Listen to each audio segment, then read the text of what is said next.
The cake sits before me, 40 candles flickering in perfect formation. My adoptive mother Lily's voice rings out, leading the chorus of "Happy Birthday." But something in her tone seems off. I've known this woman for 4 decades, and tonight her smile doesn't reach her eyes. I'm Tamara, and this is the night my world shattered. "Make a wish, sweetheart," my father Russell says, his hand resting heavily on my shoulder. I close my eyes, take a deep breath, and blow out the candles in one go. Everyone claps, but the applause feels hollow, mechanical. "Before we cut the cake," Lily interrupts, her voice trembling slightly, "we need to have a family discussion." My sister Violet exchanges knowing glances with our brother Braxton. My stomach drops. They know something I don't. "Can't it wait until after cake?" I ask, trying to keep my voice light. "I mean, it's chocolate ganache from Morris's." "No," Lily says firmly, smoothing her designer dress. "Everyone, please move to the living room." We file in like soldiers to execution. I sink into the familiar leather armchair, the one I've claimed as mine since childhood. Violet perches on the sofa's arm, while Braxton leans against the fireplace mantel, avoiding my eyes. "Tamara," Lily begins, clasping her hands together, "there's something we've needed to tell you for a very long time." She pauses and I watch her knuckles turn white. "You're adopted." The words hit me like a physical blow. I wait for the punchline, the laugh, anything to indicate this is some bizarre birthday joke. But there's only silence. "What?" My voice comes out as a whisper. "There's more," Russell adds, his face ashen. The family has decided it's best if we part ways." "Part ways?" I repeat dumbly. "What does that even mean?" Violet straightens her spine, always the practical one. "It means exactly what it sounds like, Tamara. We're severing ties, legally and personally." "But why?" The room starts spinning. "Why now? Why at all?" "It's complicated," Lily says, not meeting my eyes. "There are financial considerations, family matters." "Family matters?" I stand up so quickly the armchair scrapes against the hardwood floor. "I am family. I've been your daughter for 40 years. "You were never really family," Violet cuts in sharply. "That's the point." Braxton finally speaks up, his voice soft. "Vi, don't—" "No, let her finish," I say, anger replacing shock. "Let's hear exactly what my sister thinks." "I'm not your sister," Violet snaps. "And this isn't personal, Tamara. It's business. The family trust, the company shares. They're meant for blood relatives." My legs threaten to give out. "So this is about money? You're throwing me away because of money?" "We're not throwing you away," Lily protests weakly. "We're just redefining boundaries." I laugh, and it sounds hysterical even to my own ears. "Redefining boundaries? On my 40th birthday, after lying to me my entire life? We gave you everything," Russell says, finding his voice. "A good home, education, opportunities. And now you want it all back?" I grab my purse from the coffee table. "Well, congratulations. You've succeeded in giving me the worst birthday gift possible." "Tamara, please." Lily reaches for me, but I step back. "Don't touch me." Tears stream down my face as I back toward the door. "Any of you, ever again." "You're being dramatic," Violet calls after me. "This was always going to happen eventually." I turn to face them one last time, taking in the scene. Lily's carefully manufactured concern, Russell's guilty avoidance, Braxton's conflicted expression, and Violet's cold satisfaction. "You know what the worst part is?" My voice breaks. "I actually believed I belonged here, that I was loved unconditionally. What a fool I've been." "Tamara." Braxton starts to follow me, but Violet grabs his arm. I stride through the hallway, past the family photos that now feel like elaborate props in a lifelong performance.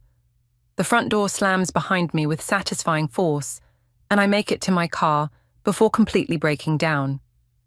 Through my tears, I see the birthday cake still sitting on the dining room table through the window, 40 candles now cold and useless. My wish seems ridiculous now. I'd wished for another year of family happiness. My phone buzzes. It's Jimmy, my best friend, probably calling to wish me happy birthday. I let it go to voicemail, unable to speak through my sobs. As I start the car, I catch a glimpse of myself in the rearview mirror, mascara streaked, eyes red, looking every bit the unwanted child they've revealed me to be. The woman staring back at me is a stranger, just like the family I thought I knew. I pull away from the house I once called home, leaving behind 40 years of memories that have just been revealed as beautiful lies. Happy birthday to me. 3 days after my birthday disaster, I find myself standing in front of my childhood home, key in hand. I know Lily and Russell are at their country club. Their Sunday routine hasn't changed in 20 years.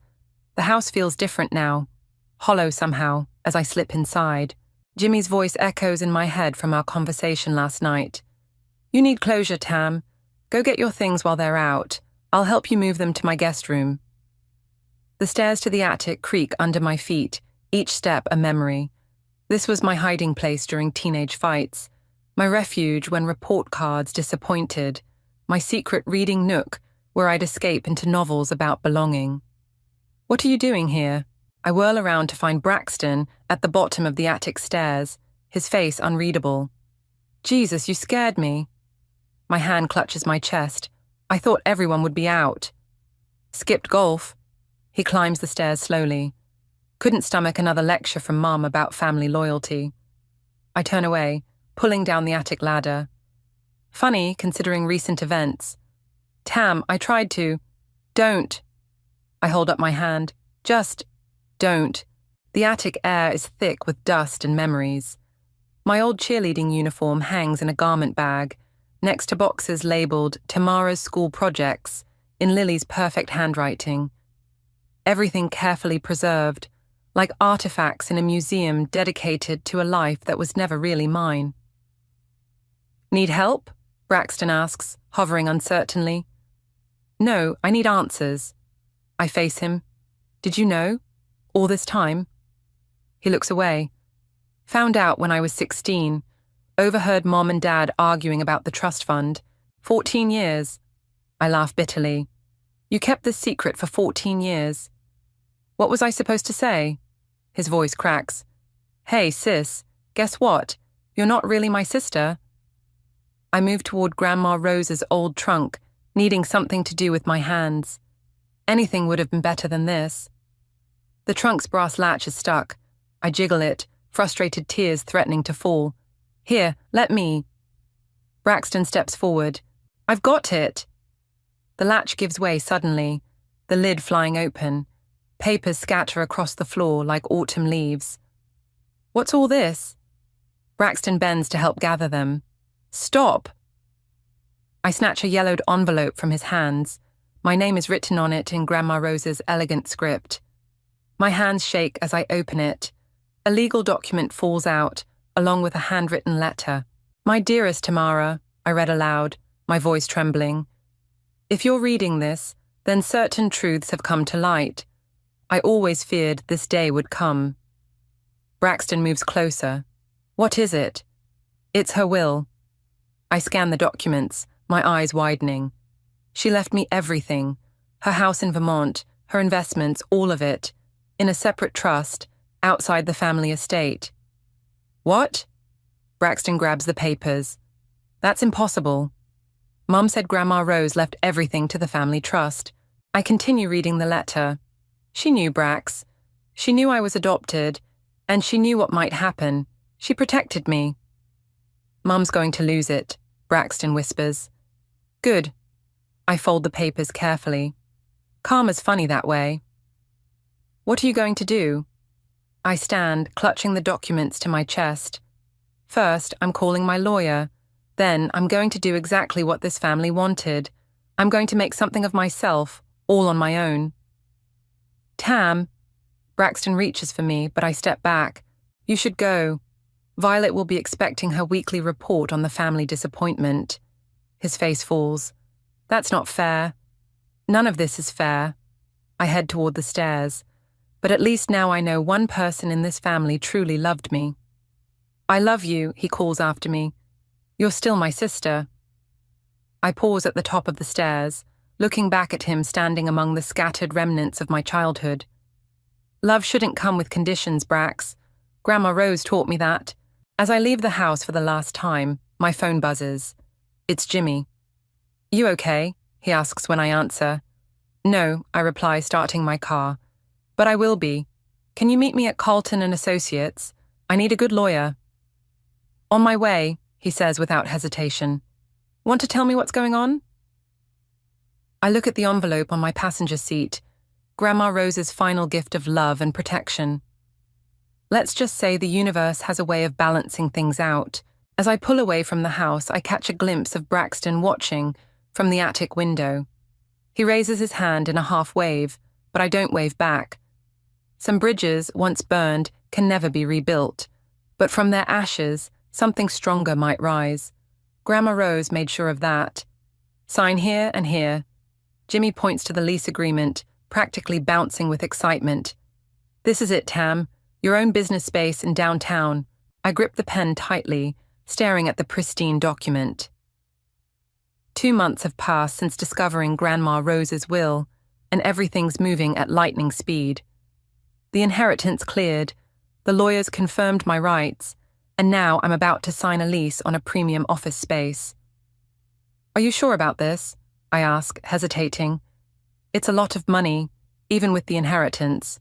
Stop second-guessing yourself, Jimmy says, pulling up a chair. You've been doing small business bookkeeping from your apartment for years. This is your chance to go big. The realtor clears her throat politely. The space does have other interested parties. I sign quickly, before doubt can creep in again. The scratch of pen on paper sounds final, definitive. Congratulations, the realtor beams, gathering the documents. The space is yours. After she leaves, Jimmy and I stand in the empty office. Sunlight streams through floor-to-ceiling windows, illuminating endless possibilities. I can see it already, Jimmy gestures dramatically. Modern desks here, a conference room there, maybe even one of those fancy coffee bars that Violet's always bragging about at her firm. I stiffen at my sister's name. This isn't about them. Sure it isn't. Jimmy raises an eyebrow. Just like you didn't deliberately choose a location 3 blocks from the family business. Before I can respond, a knock interrupts us. A tall man in a sharp suit stands in the doorway. Sorry to intrude, he says, stepping forward. I'm Piers Franklin. I couldn't help overhearing. Are you starting a business here? Tamara, I introduce myself. And yes, a consulting firm. Why? I'm looking to expand my client base. Piers hands me his business card. I specialize in business development and strategic planning. Maybe we could help each other out? Jimmy clears his throat pointedly. Oh, this is Jimmy, my best friend and apparently my self-appointed business advisor, I add with a smile. Piers laughs. Always good to have someone in your corner. Listen, I'm free for lunch if you'd like to discuss potential collaboration. An hour later, we're sitting at a nearby cafe, and Pierce's ideas are making my head spin. You've got the financial expertise, he says, sketching on a napkin. I've got the business development experience. Together, we could offer comprehensive services to small and medium businesses. That's actually brilliant, I admit, studying his rough diagram. It's more than brilliant, Jimmy chimes in. It's exactly what you need to compete with the big firms, including Harris & Associates, Pierce asks innocently. I freeze. How did you... I do my research, Pierce shrugs. Your family's firm is well known in the business community, and now their former bookkeeper is starting a competing business. That's interesting. I wasn't their bookkeeper, I say sharply. I was their daughter, until I wasn't. Pierce's expression softens. Even better reason to succeed. You don't know what you're getting into, I warn. The Harris family has connections everywhere. So we'll make our own connections. Pierce leans forward. Look, I've been trying to break into this market for years. The old firms have it locked down tight. But together, we could shake things up. Jimmy kicks me under the table. Say yes, Tam. This is perfect. I look between them. Jimmy's encouraging smile, Pierce's confident determination. For the first time since my birthday, I feel something like hope. Okay, I say. But we do this right. Professional, ethical, above board. I won't give them any ammunition. Of course, Pierce agrees, though it might be fun to watch them squirm when they realize what's coming. Back at the office, Jimmy helps me measure spaces for furniture while I make calls to contractors. Each ring of my phone makes me tense, expecting Lily or Violet to have somehow heard the news. Stop waiting for the other shoe to drop, Jimmy says, catching my expression. This is your moment. I know, it's just... I gesture helplessly. Everything's happening so fast. Good things sometimes do. He hugs me tight. Grandma Rose would be proud. As if on cue, my phone buzzes with a text from Braxton. Heard rumors about a new consulting firm opening downtown. That you? I show Jimmy the message. And so it begins, he says dramatically. I type back, news travels fast. Braxton's response comes quickly. Violet's already asking questions. Be careful. I turn off my phone and walk to the windows, looking out at the city skyline. Somewhere out there, my former family is probably already plotting how to handle this development. Let them plot. Ready to order the furniture? Jimmy asks, waving a catalogue. I smile, feeling stronger than I have in months. Ready for everything. Another client signed. Pierce bursts into my office, waving a contract. That's 3 this week. I look up from my computer, where I've been staring at invitation designs for our grand opening. 4 months of intense work have transformed the empty space into a thriving business. Modern art adorns the walls. The coffee bar Jimmy insisted on hums with activity, and most importantly, our client list grows daily. Which one? I ask, saving my work. Thompson Manufacturing. They're leaving Harris and Associates for us. Pierce's grin widens. Apparently, Violet's been too busy with social events to give them proper attention. My stomach tightens at the mention of my former sister. Let's not celebrate taking their clients specifically. Why not?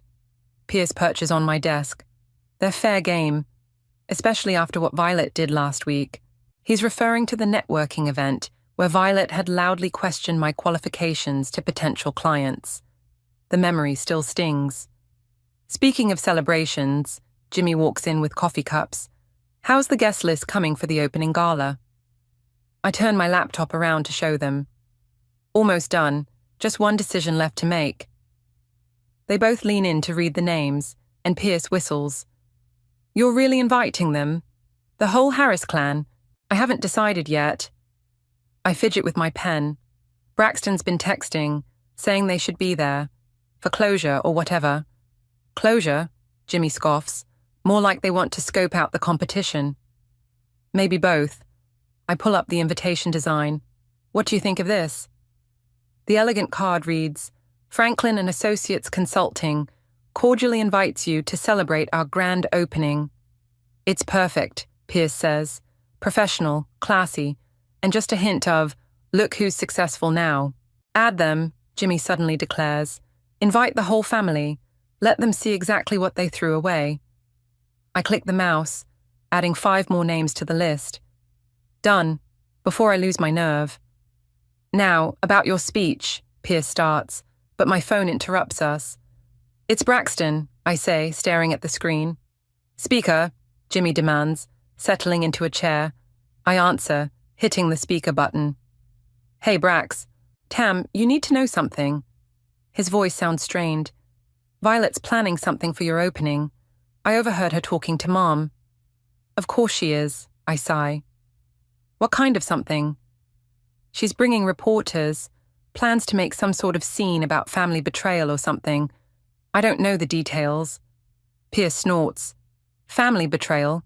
That's rich, coming from them. Who's that? Braxton asks. My business partner, I reply, and Jimmy's here too. Look, just be prepared, okay? Mom's backing her play as usual. Thanks for the warning. I pause. Will you be there? Silence stretches for a moment. Would you want me to be? I sent you an invitation, didn't I? Yeah, he sighs. I'll be there. Someone should witness your triumph. After we hang up, Pierce jumps into action. This is perfect. We can use this. Use what? I ask. My sister's attempt to humiliate me. No, use their pettiness against them. He starts pacing.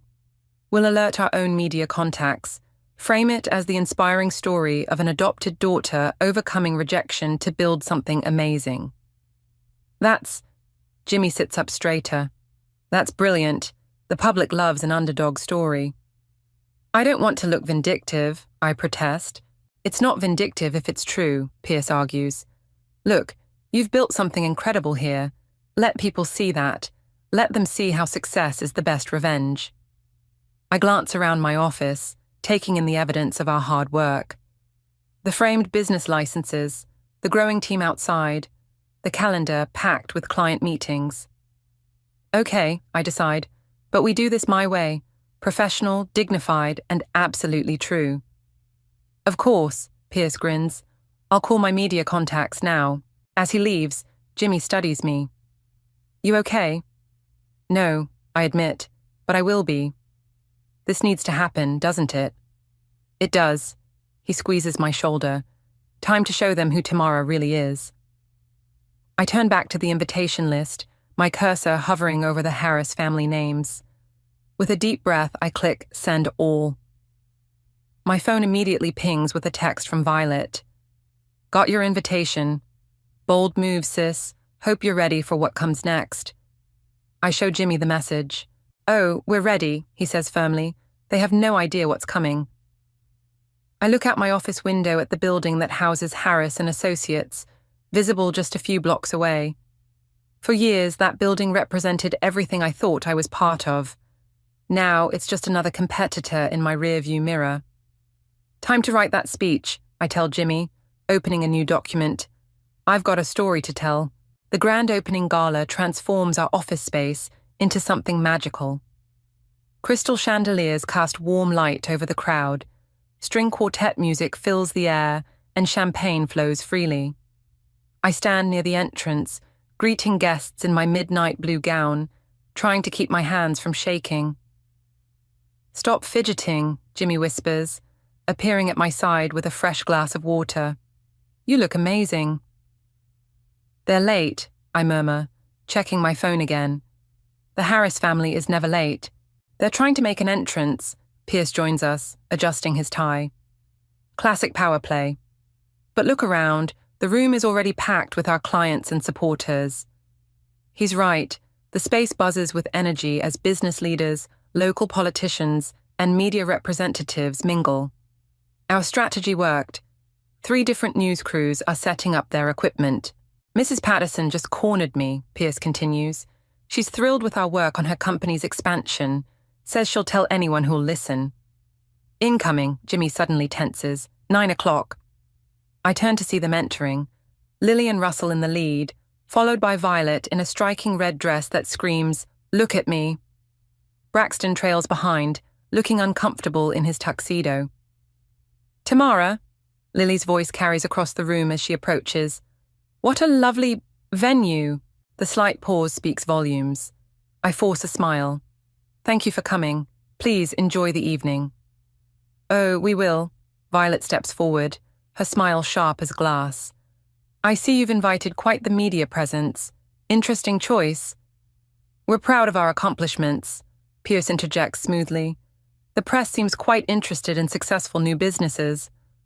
Violet's eyes narrow. And you are? Pierce Franklin, managing partner. He extends his hand. Your reputation precedes you, Violet. Funny, she ignores his hand. Yours doesn't precede you at all. Violet, Braxton warns quietly. What? She turns to him. I'm just making conversation with our dear sister's new associate. Actually, I cut in, my voice steady. Pierce is my equal partner. We built this together. How sweet, Lily murmurs. Though I wonder what your father would say about... Russell isn't my father, I interrupt. As you all made very clear. Now, if you'll excuse me, I have other guests to greet. I turn away, but Violet's voice stops me. Don't forget, some of these clients used to be ours. Family loyalty runs deep in this community. So does the appreciation for genuine service, Pierce counters, which is why they chose us. Before Violet can respond, the event coordinator signals me. Ms. Tamara, we're ready for your speech. I make my way to the small stage we've set up, feeling hundreds of eyes on me. The cameras turn in my direction, red lights blinking. In the crowd, I spot the Harris family moving closer, Violet's red dress like a warning signal. Good evening, everyone, I begin, my voice carrying clearly through the microphone. Thank you all for being here tonight to celebrate the launch of Franklin & Associates Consulting. The room quiets, and I catch Braxton's encouraging nod. Some of you know me as the former bookkeeper for Harris & Associates. Others know me as their adopted daughter. Murmurs ripple through the crowd. But tonight, I stand before you as something else entirely. A woman who discovered that sometimes losing everything is the first step to gaining something greater. I see Lily shift uncomfortably, Russell's hand tightening on her shoulder. This firm represents more than just business consulting.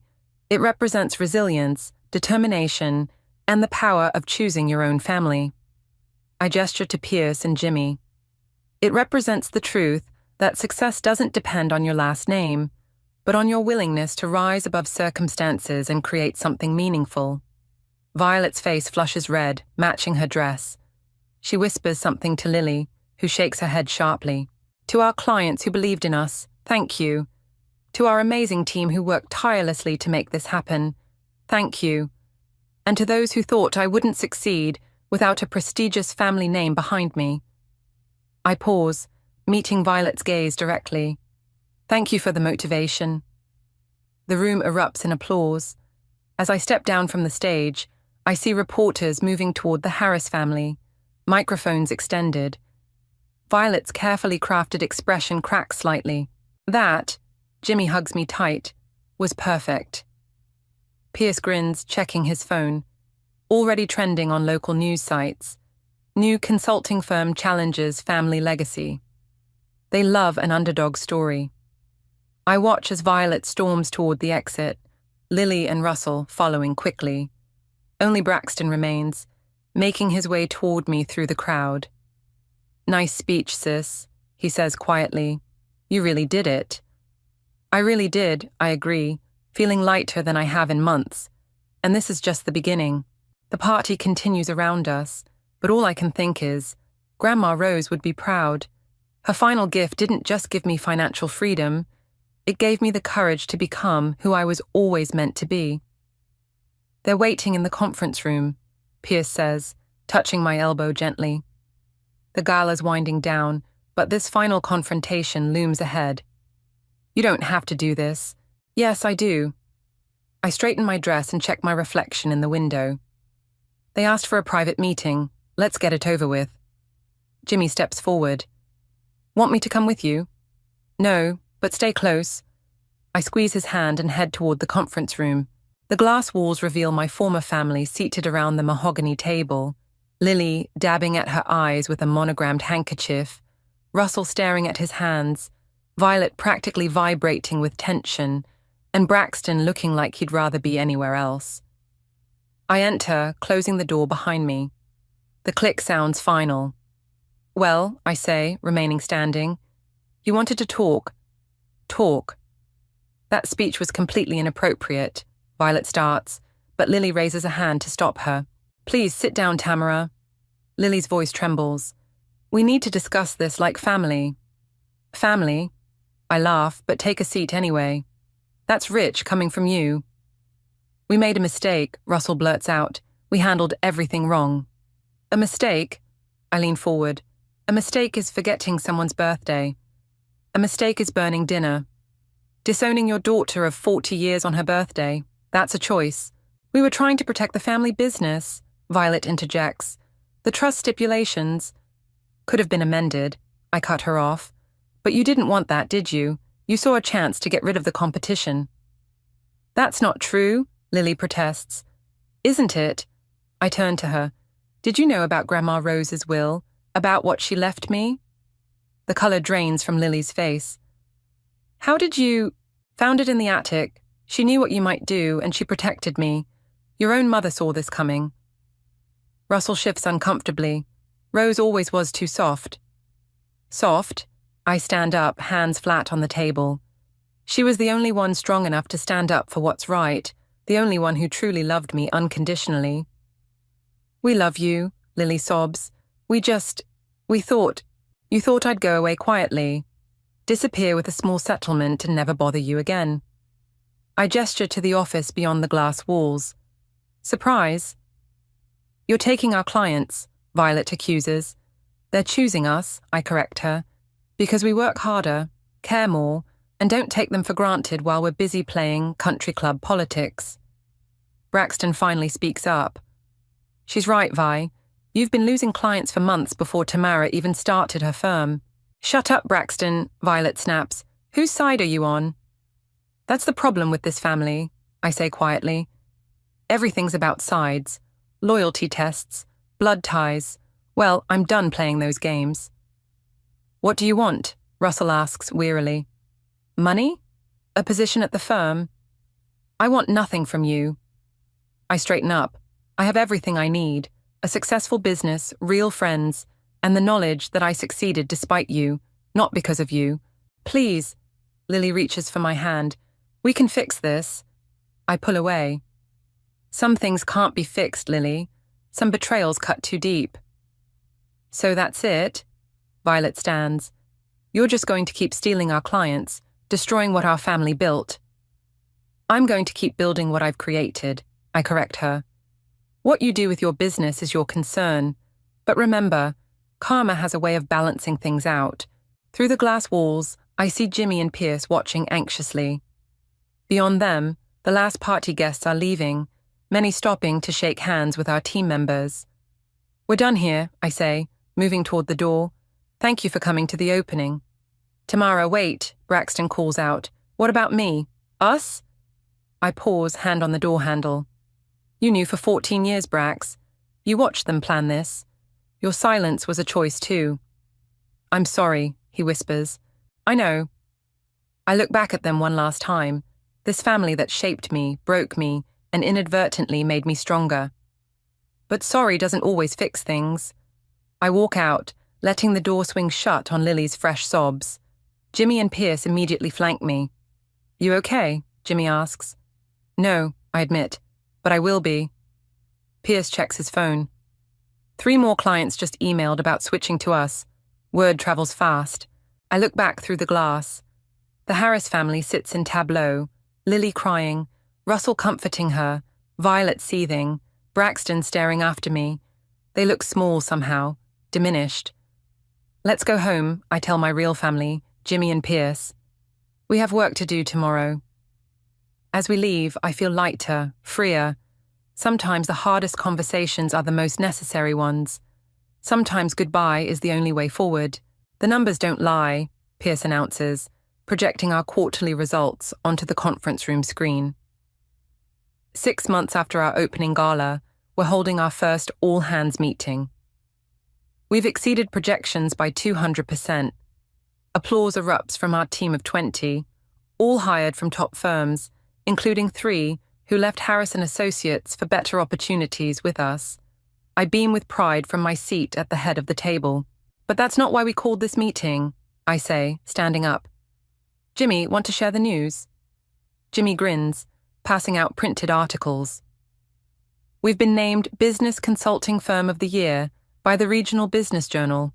The ceremony's next week. More cheering follows, but a knock at the door interrupts our celebration. Through the glass, I see Braxton standing awkwardly in the reception area. Take 5, everyone, I manage to say steadily. Great work today. As the team files out, Pierce squeezes my shoulder. Want us to stay? No, I've got this. I straighten my blazer and open the door. Braxton, this is unexpected. He looks different, tired, older somehow. Can we talk? I lead him to my office, aware of curious glances from my team. Through the windows, I can see Harris & Associates building, its once imposing presence, now just another part of the skyline. Nice office, he says, settling into a chair. Very different from Mum's traditional style. That's the point. I sit behind my desk. Why are you here, Brax? He pulls out his phone, showing me a news article. You're getting the award they've been chasing for years. Is that why you came? To warn me about another Violet scheme? No. He puts the phone away. I came because things are falling apart over there. Violet's drinking, Dad's talking about early retirement, and Mom. He trails off. And Mom, what? She's not handling any of this well. The lost clients, your success, the gossip at her precious country club. He runs a hand through his hair. She's talking about selling the firm. I lean back, letting this sink in. Why are you telling me this? Because I'm leaving too. He meets my eyes. I've accepted a position in Seattle. Fresh start, you know? Running away won't fix things, Brax. Neither will staying. He stands pacing. You were right, at the gala. My silence made me complicit. I can't undo that, but I can stop participating in their drama. A knock interrupts us. Jimmy holding a stack of papers. Sorry, but the magazine needs quotes for the award article. They're on deadline. Give me 5 minutes, I ask. He nods and retreats. You've built something amazing here, Braxton says quietly. I'm proud of you, sis. The old nickname hits hard. Don't. Sorry. He moves toward the door. For everything. I mean that. Brax, I call as he reaches for the handle. Why did you really come? He turns back, eyes glistening. To say goodbye properly this time. And to give you this. He places an envelope on my desk. It's from Grandma Rose. Found it in Mum's study while she was packing things up. It's dated a week before she died. My hands shake as I open it. Inside, a single photo falls out. Me at 18, graduation day, with Grandma Rose beaming beside me. On the back, in her elegant handwriting, blood doesn't make a family, love does. Never forget who you are, my dear one. She knew, Braxton says softly. She always knew you'd rise above it all. Tears blur my vision. Thank you for bringing this. Take care of yourself, Tam. He opens the door. Maybe someday. Maybe, I agree, though we both know some bridges can't be rebuilt. After he leaves, Jimmy and Pierce burst in. Everything okay? Jimmy asks, eyeing the envelope. I show them the photo. Better than okay. This is closure. Pierce checks his watch. Speaking of closure, we need your quotes for the article. Any message you want to send? I look at the photo again, at Grandma Rose's proud smile, then out my window at the Harris building standing dim against the bright sky. Yes, I say, picking up a pen. Success isn't about who you're born to, but who you choose to become. Sometimes the family you make is stronger than the family you're given. Perfect, Jimmy grins. That'll drive Violet crazy. That's not why I said it. I tuck the photo into my desk drawer. It's just the truth. Pierce starts typing on his tablet. The ceremony's next Thursday, ready to accept that award in front of the entire business community. I think of Braxton's news, the crumbling Harris empire, Violet's spiral, Lily's defeat. Karma indeed has a way of balancing things out. Ready, I say firmly. It's time to write the next chapter. The award sits on my desk, catching the morning light. I'm early today. Couldn't sleep after yesterday's news. The Harris & Associates building stands empty across the street, a sold sign prominent in its windows. My phone buzzes, a text from Braxton in Seattle. It's done, papers signed this morning. Mum's taking it harder than expected. You okay? Before I can respond, Pierce rushes in. Have you seen the business section? He drops the newspaper on my desk. The headline reads, Harris & Associates acquired by Franklin Consulting, a new chapter in business leadership. We did it, I whisper, touching the paper. It's really happening. Tamara? My assistant pokes her head in. Violet's here. She doesn't have an appointment. Send her in. I stand, smoothing my skirt. Pierce, stay? Always. Violet enters, looking nothing like the polished shark she once was. Her designer outfit hangs loose, her eyes tired but clear. Congratulations, she says stiffly. You won. Happy now? This wasn't about winning, Violet. I gesture to a chair. Would you like to sit? No. She paces instead. I just need to know. Was this your plan all along? Take everything from us. My plan was to succeed despite you, not because of you. I pick up the award. Everything else was karma. Mum's devastated. Violet's voice cracks. The firm was her life. The firm became more important than family, I correct her. That was the problem. Jimmy appears in the doorway, slightly out of breath. Sorry I'm late. Saw Violet come in. It's fine, I assure him. We're just having a conversation about choices and consequences. Violet stops pacing. What are you going to do with the building? Transform it, Pierce answers. Modern offices, collaborative spaces, a business incubator for startups. And the name? She asks quietly. I meet her eyes. Franklin and Associates will remain, but we're creating the Rose Foundation, a non-profit to help adopted children access business education and mentorship. Violet sinks into a chair, finally. Grandma Rose would have liked that. Yes, she would. I open my desk drawer, pulling out the graduation photo. She understood what really matters. I didn't, Violet admits, looking at the photo. None of us did. She stands abruptly. I should go. I have a therapy appointment. Good for you, I say sincerely. At the door, she turns back. For what it's worth, I'm sorry. Not because we lost everything, but because I never appreciated having you as a sister. After she leaves, Jimmy wraps me in a bear hug. You okay? Better than okay. I look at Pierce. Ready to announce the Rose Foundation? Press is already gathering downstairs, he grins. Shall we? In the elevator, Jimmy nudges me. What you've created here, it's more than just business success. You've built something meaningful. The lobby is packed with reporters and cameras. As I step up to the podium, I see a familiar face in the back. Braxton, who must have flown in for this moment. Good morning, I begin. Today marks not just a business acquisition, but a new beginning. The Rose Foundation will ensure that no child feels unwanted, no dream goes unsupported, and no arbitrary barriers stand in the way of success. Through the glass doors, I spot Lily watching from across the street, Russell at her side.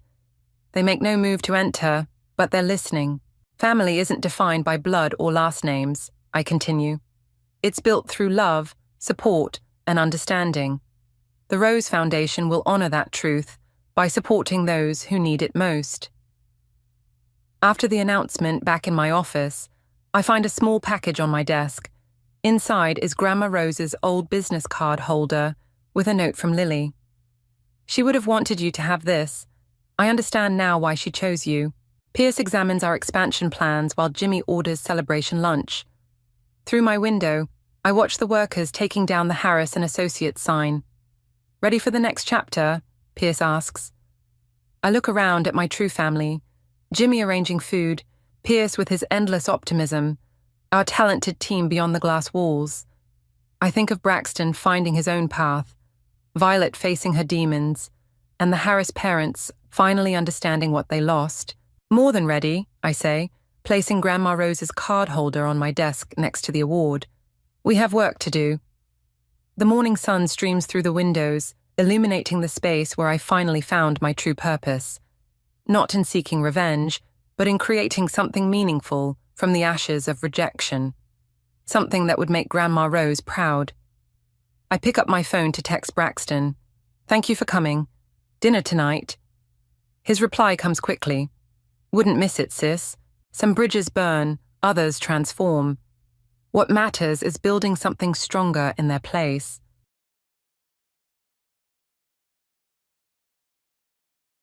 Hey there, I'm Kylie, and here's my story. I'm 28, love fitness, and I teach at a local gym. That's where I met Jack, a regular who soon became much more. We clicked instantly. Before I knew it, we were planning a wedding. Jack's got a younger brother, Mike. Cool guy, really. We hit it off as friends from the get-go. Now, Jack's mom, Linda? That's a whole other story. She's had it out for me since day one. Thinks I'm just some gym rat leading her sons astray. One day, Jack, Mike, and I were at the gym. Jack was lifting weights, Mike was on the treadmill, and I was coaching a class. Linda walked in, unexpected. "Hey, Linda." I greeted her, trying to be friendly.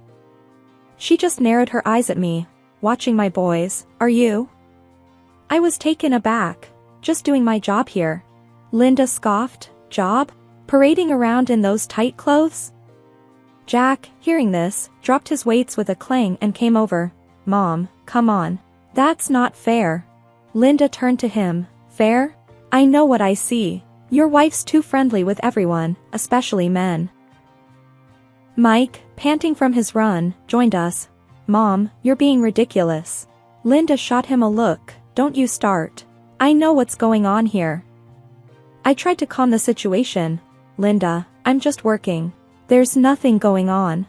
But Linda was on a roll. "I've seen your Instagram, Kylie. All those likes and comments from men. What's that about?" Jack intervened. "Mom, those are just her clients and friends." Linda wasn't having it. "Friends? Or something more? You need to open your eyes, Jack." I could feel the tension rising. This wasn't new. Linda had always been suspicious of me, but this was the first time she'd confronted me so openly. "Look, Linda," I said, trying to keep my voice steady, "I love Jack. Nothing's going on."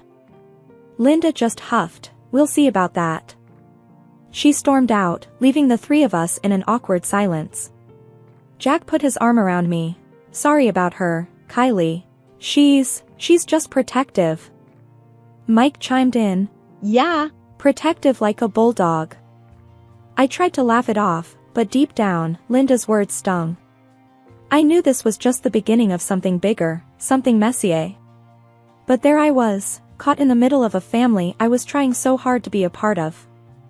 That night, as Jack and I lay in bed, he turned to me. "You know I trust you, right?" I nodded. "I know. But your mom." Jack sighed. "Yeah, my mom. She's always been tough, but we'll get through this. Together." I wanted to believe him. I really did. But Linda's accusations lingered in my mind, a dark cloud over our marriage that I couldn't shake off.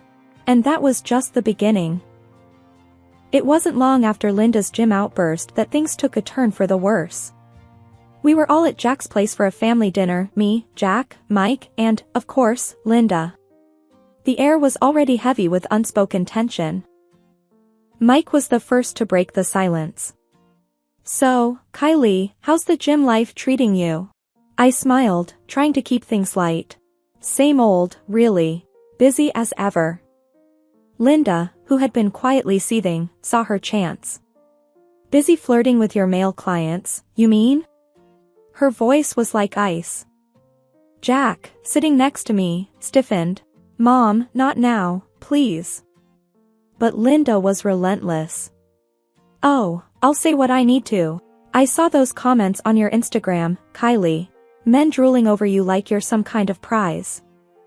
I could feel my face flushing with anger and embarrassment. "Linda, those are just clients and gym friends. Nothing inappropriate." She snorted. "Friends? Is that what they call it these days?" Mike jumped in, trying to defend me. "Mom, you're way off base here." Linda turned her glare to him. "And you? Always defending her. What's going on between you two? Always together, always whispering." The accusation hung in the air, heavy and poisonous. Jack's face was a mix of confusion and anger. "Mom, what the hell are you talking about?" Linda leaned forward, eyes locked on mine. "I'm talking about betrayal, Jack. Your wife and your brother, sneaking around." I was speechless. This was insane. "Linda, that's a disgusting thing to say. Mike's like a brother to me." Mike was red-faced. "Mom, you're way out of line.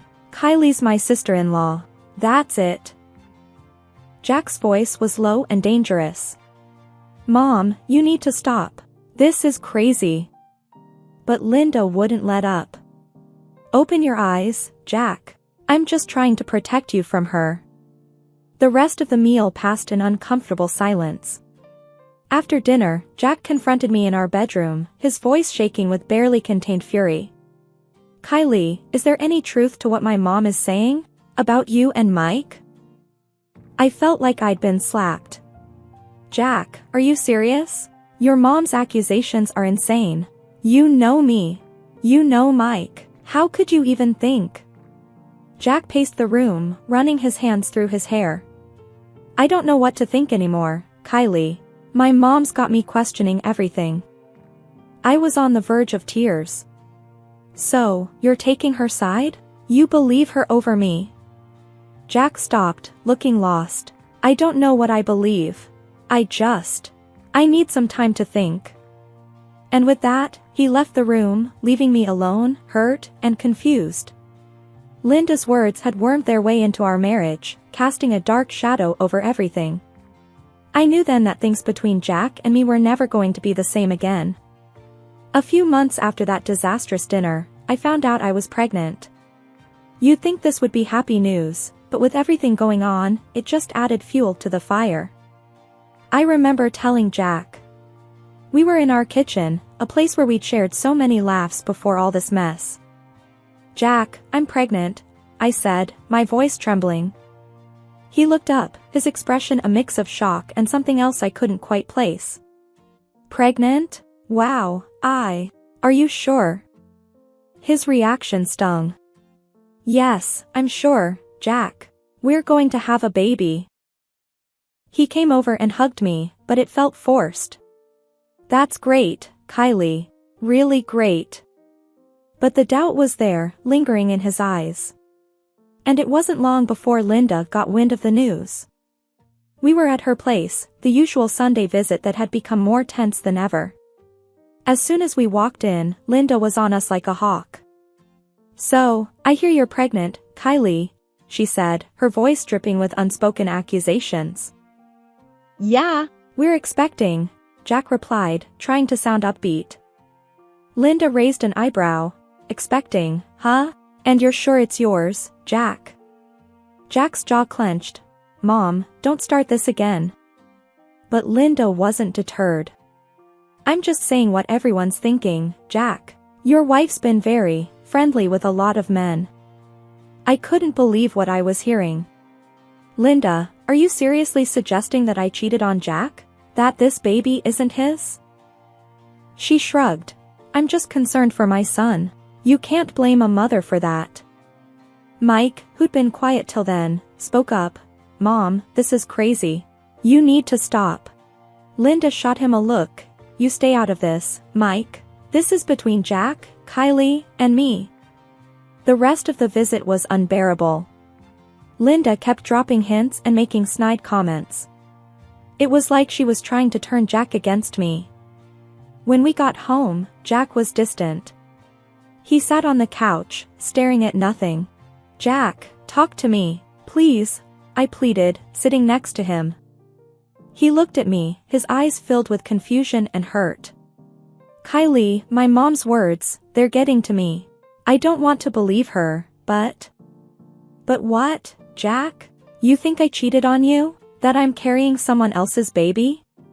My voice cracked with emotion. Jack sighed, running his hands through his hair. I don't know what to think, Kylie.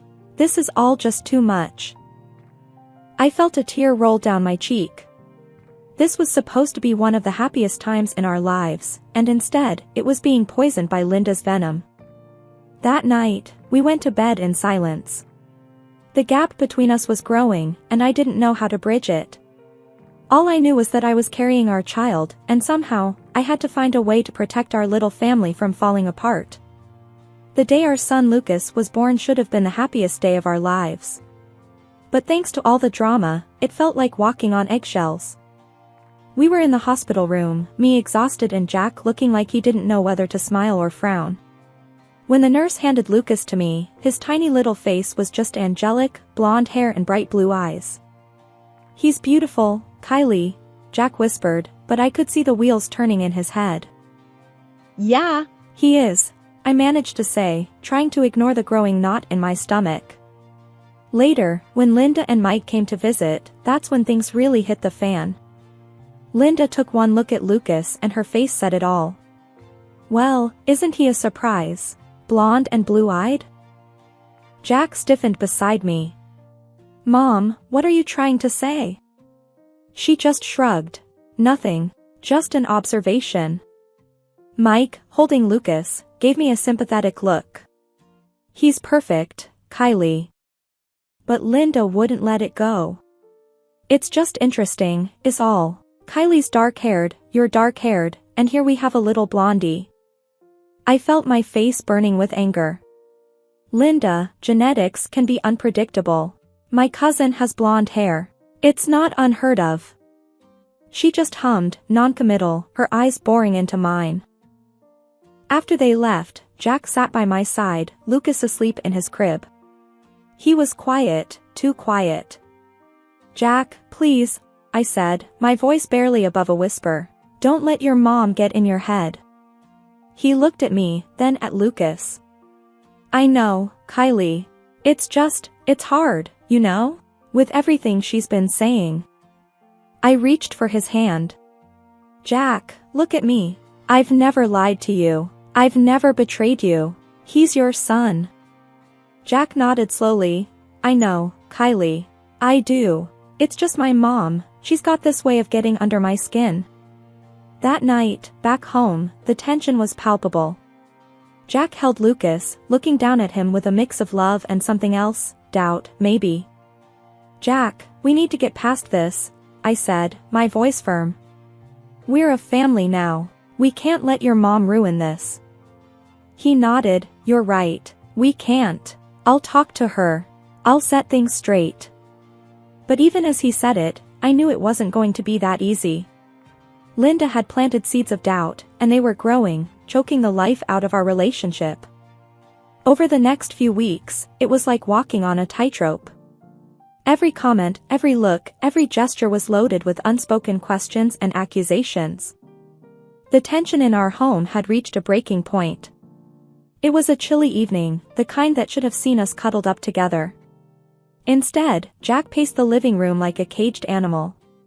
Lucas was asleep, blissfully unaware of the storm brewing. Jack stopped suddenly, turning to face me.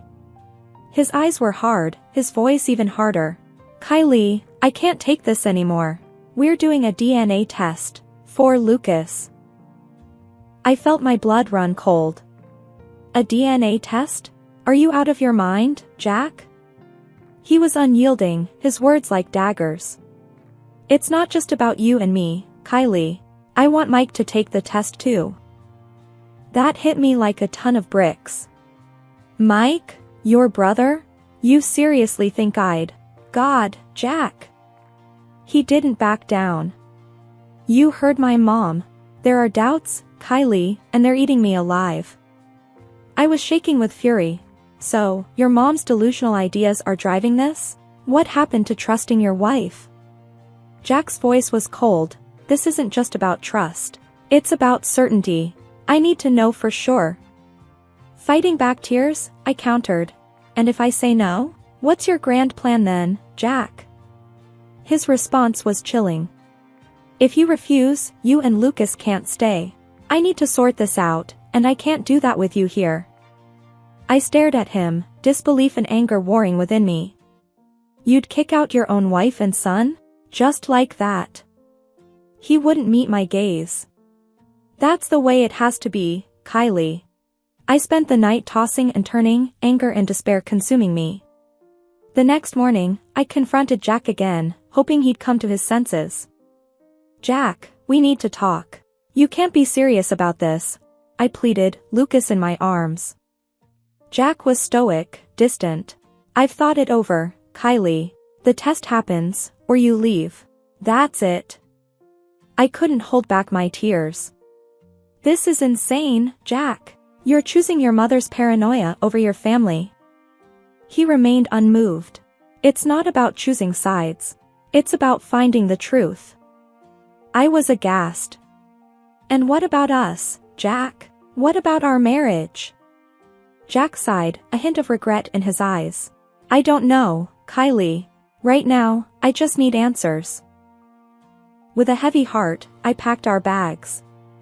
Lucas cooed, oblivious to the heartache surrounding him. At my mom's place, I let it all out. He's making us take a DNA test, Mom. He's lost his mind. My mom wrapped her arms around me, her voice laced with anger. That boy's throwing away his family over some nonsense. You're better than this, Kylie. I sobbed into her shoulder. I don't even recognize him anymore, Mom. She held me tight. You're strong, Kylie. You'll get through this. We'll get through this together. Jack's doubts had not only torn our family apart but had also stripped away the love and trust that once bound us. I was now facing a future full of uncertainties, a single mother with a broken heart, trying to make sense of the wreckage. After days of agonizing, I finally agreed to Jack's demand for a DNA test. It felt like walking into a storm, but I had no choice. I was at my mom's place when I called Jack to tell him my decision. Jack, I'll do the damn test, I said, trying to keep my voice steady. There was a pause on the other end. Okay, I'll arrange it. And Mike agreed to do it too. I clenched my phone tighter. Fine. Let's just get this over with. A week later, we got the call. The results were in.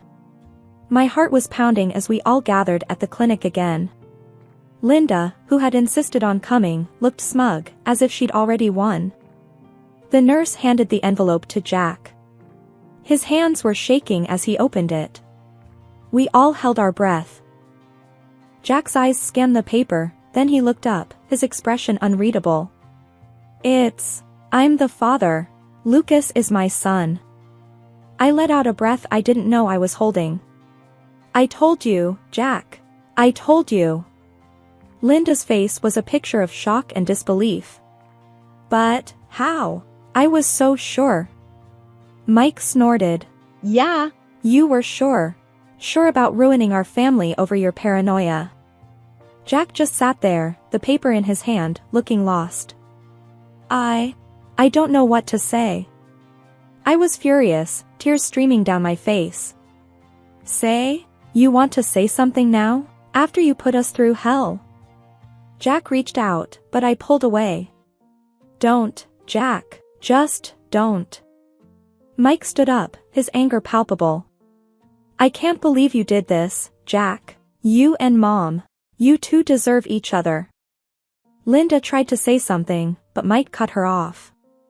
No, Mom. You've done enough. I'm done with this. And with that, he walked out, leaving Jack and Linda sitting there, looking at the proof of their unfounded doubts. As for me, I just felt empty. The test had proven my innocence, but it had cost me my marriage, my trust in Jack. It had torn our family apart. I walked out of that clinic knowing that things would never be the same again.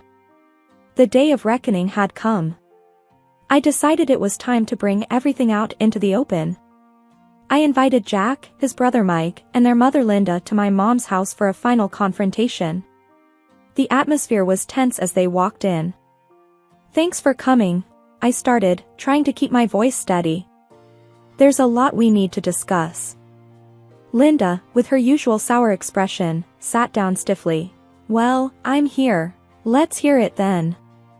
Jack looked uneasy, shifting in his seat. Kylie, I've been thinking. Maybe we can just forget all this happened. Start over, you know? I couldn't help but scoff at his suggestion. Forget? Oh, Jack, you've got no idea. I reached under the table and slammed the divorce papers in front of him. He stared at them, dumbfounded. Divorce?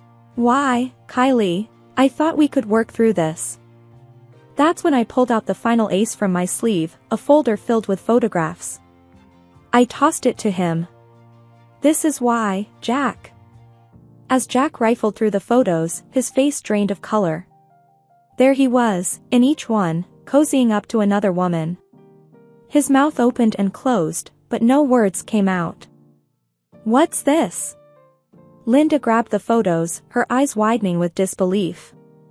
This doesn't prove anything. She's not the right woman for you anyway, Jack. I was seething now. Oh, it proves a lot, Linda. It shows Jack's hypocrisy. He accused me of cheating, and yet here he is, the real cheater.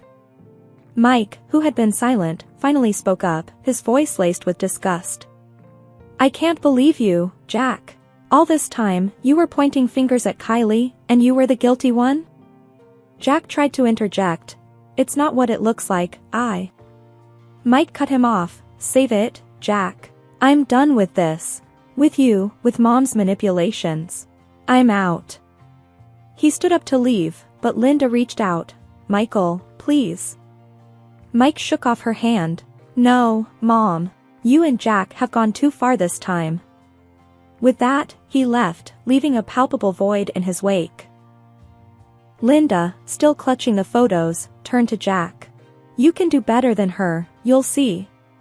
Jack, still in shock, didn't respond. He just sat there, a picture of betrayal and guilt. I looked at them, my decision firm. You've both made your beds. Now you can lie in them. I'm done being part of this toxic mess. Linda tried to speak, but I raised my hand, stopping her. No, Linda. There's nothing left to say. You've lost a daughter-in-law and a son today. I hope it was worth it. As they left, I felt a strange mixture of relief and sadness. I turned to my mom, who had been a silent pillar of strength throughout the ordeal. It's over, Mom. Just us now. She hugged me tightly. You did the right thing, Kylie. We're here for you, always. After the dust settled, the divorce was final. The court granted me alimony and compensation for Jack's betrayal. It was a small victory in the grand scheme of things, but it felt like justice. One day, Linda showed up at my door, unannounced, her face a mix of desperation and guilt. Kylie, I need to see Lucas. He's my grandson. I stood in the doorway, blocking her path. Not a chance, Linda. After everything you've done? You think you have the right to see him? She tried to push past me, but I stood firm. I'm his grandmother, Kylie. You can't keep me from him. I was unmoved, my voice cold. Watch me. You lost that right when you tore this family apart. Linda's face twisted with anger. You're being unreasonable, Kylie. I'm still family. I scoffed. Family? No, Linda. You're nothing to us now. She left, defeated and alone. Later, I heard that Mike had left the city, cutting ties with both Linda and Jack. He couldn't stand what our family had become, thanks to their actions. As for Jack, he tried to reach out a few times, but I shut him down. You've got your mom to thank for this mess. I told him one day on the phone. Don't bother calling again. Jack was left to deal with the wreckage of his choices, with only Linda for company. But even she was no comfort, as he blamed her for everything that had gone wrong. Life moved on. I focused on Lucas and my work, rebuilding our lives piece by piece. My mom was a constant support, helping me navigate single motherhood. One evening, while Lucas was asleep and I sat with a cup of tea, my mom sat beside me. You did the right thing, Kylie. It wasn't easy, but it was right. I nodded. It's just us now. But we're stronger for it. The betrayal, the lies, the heartache, it was all behind us now. Ahead was a future filled with hope and the promise of something better. Jack and Linda were part of a past best forgotten. This was our time, our chance to start anew. And I was ready to take it.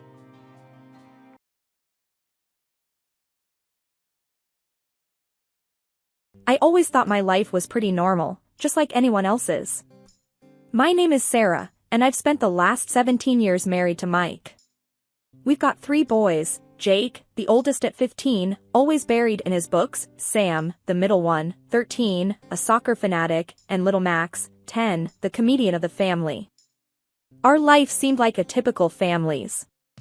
I was a housewife, happy to be one, while Mike worked as the director of his family's company. We were doing all right, especially since I had some income from investments I made with the money my grandma left me. It wasn't much, but it helped. Things started changing slowly.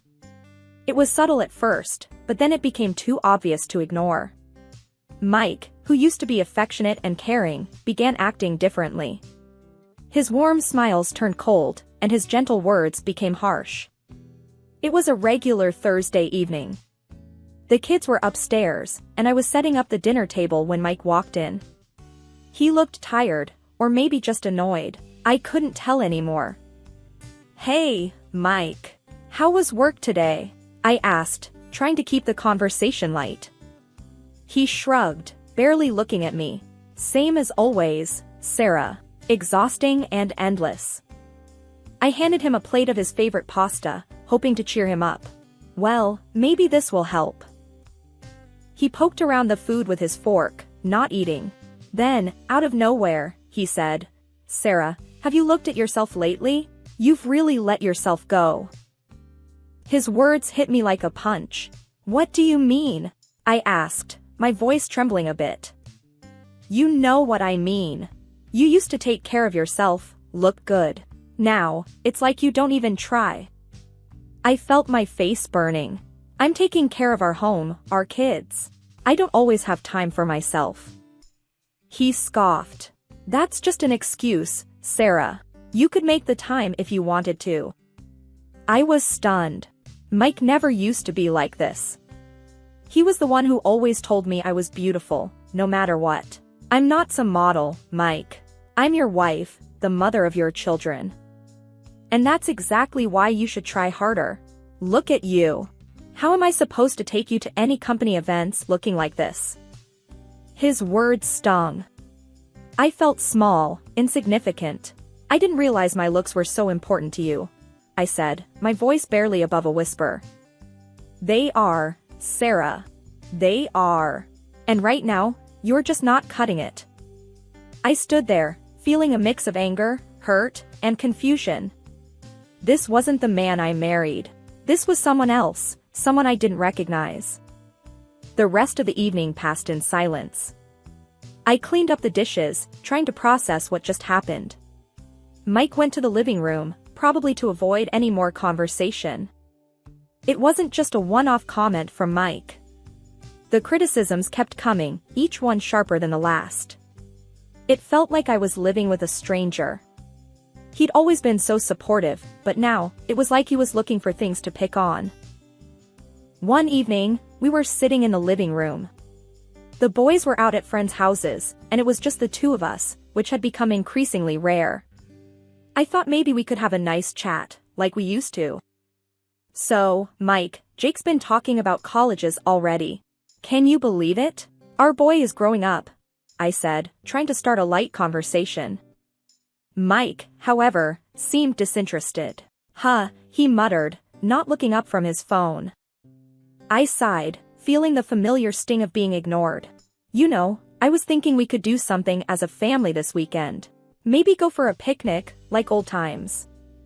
He finally looked up, but his expression was far from warm. "Sarah, why do you always avoid talking about the real issues?" I was taken aback. "What issues, Mike?" "You, Sarah. You and how you've just given up on yourself." There it was again, that harsh tone that had become all too familiar. "Mike, I haven't given up on myself. I'm just busy with the boys, the house." He cut me off. "No, that's not an excuse. Look at you. You wear the same old clothes, your hair's always a mess. It's embarrassing." I felt a lump in my throat. Embarrassing? Is that what you think of me? Yes, it is. I mean, when was the last time you even tried to look nice for me? For us. I tried to remember the last time I had dressed up. It had been a while, but did it really matter that much? "Mike, I'm your wife, not a doll to dress up. I have responsibilities. And part of those responsibilities is to be presentable, Sarah. Not just roam around like you don't care." I stood up, feeling my anger rising. "I do care, Mike. I care about our family. But if you're so concerned about appearances, maybe you should look at yourself too. When was the last time you did something for us, for the family?" He stood up too, his face red. That's different, Sarah. I work all day to provide for this family. And I work all day at home to keep this family running. But you wouldn't understand that, would you? There was a tense silence. Then, Mike spoke, his voice cold. Maybe I wouldn't. Maybe I need someone who understands me better. Those words felt like a slap. Is that what you want, Mike? Someone else? He didn't answer. Instead, he just walked out of the room, leaving me standing there, feeling more alone than ever. Despite the heavy air between us, I decided to make a change. Not for Mike, but for myself. I joined a local fitness club, thinking maybe a bit of exercise would help clear my mind. It was a sunny Tuesday morning when I told Mike about it. We were in the kitchen, he was getting ready for work, and I was fixing breakfast. Mike, I joined a fitness club, I said, a bit nervously. He raised an eyebrow, his interest piqued for the first time in weeks. Really? That's unexpected. Yeah, I figured it was time to do something for myself. He chuckled, but it wasn't a warm sound. Well, let's see how long that lasts. I bit my lip, holding back a sharp retort. I'm serious about it, Mike. He shrugged, finishing his coffee. We'll see, Sarah. We'll see. That conversation stayed with me as I headed to the fitness club. Determined to prove him wrong, I threw myself into the workouts. I started jogging in the park every morning, feeling a sense of accomplishment with each stride. One morning, a couple of weeks into my new routine, I was jogging in the park. The air was crisp, and I was pushing myself harder than usual. I wanted to get home before Mike left for work, to show him I was sticking to it. I was so focused on my pace that I didn't see the uneven patch of ground. My foot caught, and I stumbled, falling hard on the path. Pain shot through my leg, and I knew immediately something was wrong. Limping back home, I was a mix of pain and frustration. This was the last thing I needed. Mike was still home when I got back. He looked surprised to see me limping. What happened to you? He asked, more curious than concerned. I fell while jogging, I replied, trying to keep my voice steady despite the pain. He snorted. Jogging? More like tumbling, it seems. I winced, both from the pain and his words. It's not funny, Mike. I think I sprained my leg. He leaned against the counter, a smirk on his face. Well, what did you expect? You can't just jump into these things at your age. I felt a surge of anger. My age? What's that supposed to mean? He shrugged. It means you're not exactly young anymore. These things happen. I couldn't believe what I was hearing. So, you're saying I shouldn't even try? I'm saying maybe you should have thought it through a bit more. Starting to work out all of a sudden, at your age, it's bound to end like this. I leaned against the wall, trying to steady myself. I was doing it for myself, Mike. To feel better. He shook his head. Well, looks like that backfired, didn't it? I didn't have the energy to argue. I just wanted to sit down and deal with the pain in my leg. Mike left for work, and I was left alone, feeling both physically and emotionally hurt. It seemed like no matter what I did, it just wasn't good enough for him. The days following my fall were tough. My leg was in a brace, and I felt trapped in my own home. Mike's attitude didn't help either. It was like he found joy in my misfortune. It was a Wednesday afternoon, the kids were at school, and I was sitting in the living room with my leg propped up. That's when I heard the knock on the door. I wasn't expecting anyone, so I hobbled to the door, curious and a bit cautious. Opening the door, I was met with a sight that knocked the wind out of me. A young woman, probably in her late 20s, stood there. She was dressed sharply, and there was a confidence in her posture that was hard to miss. "Can I help you?" I asked, trying to mask my surprise. She looked me up and down, her eyes lingering on my braced leg. "You must be Sarah. I'm Amanda. I think we need to talk about Mike." My heart sank. Mike? What about him? She stepped inside without waiting for an invitation. I think it's time you knew. Mike and I have been seeing each other. I felt like I had been punched. What are you talking about? She walked past me into the living room, making herself at home. I'm talking about Mike, your husband. We're in love, and he's going to leave you for me. I followed her, my mind racing. That's impossible. Mike would never. She cut me off. Oh, but he would. And he is. He's tired of this. She gestured around. And tired of you. I couldn't believe what I was hearing. This is some kind of joke, right? Mike loves me. We have a family. Amanda laughed, a cold, hard sound. Love? Please. He's bored with you. He needs someone young, someone exciting. Not a housewife who can't even take care of herself. I felt tears stinging my eyes, but I fought them back. You don't know anything about us, about our life. I know enough. I know that Mike wants more, and I'm more than you'll ever be. Her words were like daggers, each one cutting deeper. You're wrong. He won't leave me. He can't. Amanda stood up, ready to leave. Believe what you want, Sarah. But it's happening. Mike is mine now. And there's nothing you can do about it. She walked out, leaving me standing there, feeling a mix of shock, anger, and disbelief. That evening, when Mike came home, I confronted him. Mike, we need to talk. Now. He looked surprised but nodded. What's wrong? A woman came here today. Amanda. She said you're leaving me for her. Mike's face changed, and I knew. I just knew. It's true, isn't it? I whispered, the reality sinking in. He sighed, running a hand through his hair. Yes, it's true. I didn't know how to tell you. I felt numb. How long, Mike? How long have you been lying to me? It's not about the time, Sarah. It's about us, about what we've become. I shook my head, tears finally escaping. What we've become? You mean what you've made us become? He looked away, unable to meet my eyes. I'm sorry, Sarah. I never meant to hurt you. But I can't stay in this marriage. I need more.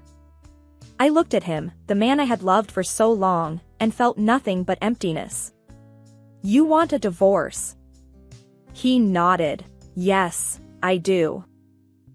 It was like my entire world had crumbled in an instant. Mike, the love of my life, was leaving me for another woman. A woman who had the audacity to come to my home and tell me to my face. But in that moment, something inside me shifted. I wouldn't let this break me. I had my boys, and I had myself. Mike had made his choice, and now I had to make mine. I'll give you your divorce, Mike. But you're going to regret this. One day, you'll see what you've lost. He didn't say anything, just walked away. And I was left there, alone, but with a newfound determination. This wasn't the end for me. It was just the beginning. In the days after Mike dropped the bombshell, my mind was a whirlwind of emotions. Betrayal, anger, sadness, they all took turns controlling me. But amidst this chaos, a bold idea started to form. I wasn't going to be the victim in this story. One evening, as Mike and I sat awkwardly in the living room, a room that once echoed with laughter and love, I decided it was time to confront the future. Mike, we need to talk about the kids, I said, breaking the icy silence. He looked up, clearly uneasy. Yeah, I've been thinking about that too. I've made a decision, I continued, my voice steady. I'm going to move out. Mike's eyes widened. Move out? What about the boys? They're staying with you, I said firmly. He was taken aback. What? No, Sarah, you can't be serious. They need their mother. I leaned forward, my resolve unwavering. They also need their father, Mike. And you need to understand what it takes to be a parent. Full-time, not just weekends or holidays. Mike ran a hand through his hair, clearly frustrated. Sarah, this is crazy. You can't just dump the kids on me and walk away. I'm not dumping them, Mike. I'm giving you a chance to step up. To be the father they deserve. Mike stood up, pacing the room. And what about Amanda? How am I supposed to explain this to her? I shrugged. That's your problem, Mike. You chose her. Now you have to deal with the consequences. Mike stopped pacing and looked at me, desperation in his eyes. Sarah, please. Don't do this. It's not fair to the boys. I stood up too, meeting his gaze. What's not fair is what you're doing to us. You made your bed, Mike. Now you have to lie in it. He sank into the couch, defeated. I can't believe you're doing this. I felt a pang of sympathy, but I pushed it away. This was about more than just me and Mike now. It was about our boys and their future. I'll come to see them, talk to them, but they need to stay with you, I said, my voice softer. Mike nodded, resigned. Okay, Sarah. If that's what you think is best. I knew this was going to be hard, on all of us. But it was a decision that had to be made. For the first time in a long time, I felt like I was taking control of my life again.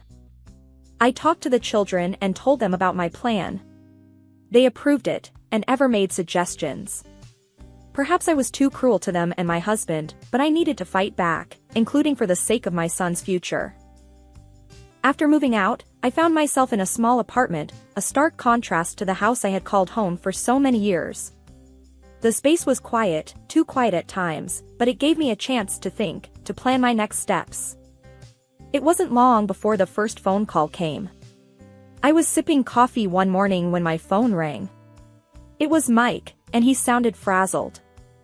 Sarah, you need to take the kids. I can't do this, he blurted out as soon as I answered. I took a deep breath, trying to keep my voice steady. Mike, we agreed. They're staying with you. But Sarah, it's too much. I can't handle it. Work is hectic, and Amanda, she's not coping with them around, he explained, his voice tinged with desperation. I felt a twinge of satisfaction, but I pushed it away. You wanted a life with her, Mike. This is part of it. The boys are your responsibility too. Mike's frustration was palpable. They don't listen to me, Sarah. They're always asking for you. It's a mess here. That sounds like parenting, Mike. Welcome to my world for the past 15 years, I replied, a hint of gloating in my voice. There was a pause, then Mike said, I didn't think it would be this hard. Well, it is. You'll have to figure it out, just like I did. We ended the call shortly after, and I couldn't help but feel a sense of vindication. Mike was finally getting a taste of the life he had always taken for granted. The next call came a few weeks later, this time from Amanda. Her voice was high-pitched and frantic. Sarah, you have to take these kids. They're unbearable. They don't listen to anything I say. She practically screamed into the phone. I couldn't help but smirk. They're just being kids, Amanda. What did you expect? They're ruining our life, Sarah. Mike is always tired, and we never have any time together. It's like living in a zoo, she complained. I leaned back in my chair, enjoying the moment. Well, Amanda, maybe you should have thought about that before getting involved with a married man with 3 kids. Amanda huffed. This is your fault, Sarah. You should be taking care of them, not me. I shook my head, even though she couldn't see me. No, Amanda. This is the life you chose. You wanted Mike, and everything that comes with him. Deal with it. The call ended with Amanda cursing, and I couldn't help but laugh. It felt good to see her squirm, to see them both realizing how much they had underestimated me and the life I had built around our family. The day I'd been dreading finally arrived, the legal meeting to hash out the divorce and custody details. I walked into the lawyer's office, my nerves taut. There was Mike, looking like a shadow of his former self, and Amanda, her face twisted in annoyance. My lawyer, Mr. Harris, gave me an encouraging nod as we sat down across from them. The mediator, a no-nonsense guy, started off with, "We're here to discuss custody arrangements first." Mike cleared his throat, looking anywhere but at me. "I want joint custody. I can't handle them full-time." I almost laughed at the absurdity. "Really, Mike? After all your big talk? Now you're backing down." Amanda piped up, her voice sharp. "Sarah, stop being such a vindictive witch. You're just trying to make our lives hell." I turned to her, my voice icy. "No, Amanda. I'm making sure my kids get what they deserve. A stable home, not a circus." Mike's lawyer, some slick young thing, tried to smooth things over. "Let's keep this civil. We're here for the kids' sake." I was about to retort when Mike blurted out, "I don't even need the damn kids. They're just a nuisance." The room went silent. Even Amanda looked at him, shocked. That's when Mike's father, who'd been silent till now, erupted. "You ungrateful brat," he bellowed at Mike. "I'm cutting you off. No more money, no more cushy job at the company. You've disgraced us." Mike's face drained of color. "Dad, you can't do that. I need that job." His father was unmoved. "You've made your bed, now lie in it." Turning to the mediator, I said firmly, "I want full alimony for the boys. They shouldn't suffer because their father's a selfish coward." Mike's lawyer started to protest, but Mike shut him down with a wave of his hand. "Fine, she gets what she wants." Amanda was silent, her earlier bravado gone. She looked from Mike to his father, realizing the gravy train had just derailed. As we wrapped up, I felt a strange mix of triumph and sadness. It wasn't a win, not really. But it was a step towards a new life for me and the boys. The dust had settled from the legal showdown, and I was starting to build a new life in a spacious apartment I had rented for me and the boys. It was different, but it felt like a fresh start. One evening, while I was unpacking some boxes, there was a knock on the door. I opened it to find Mike standing there, looking miserable. "Sarah, can we talk?" he asked, his voice low.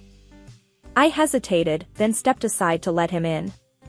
"Make it quick, Mike. The boys will be home soon." He walked in, glancing around the new place.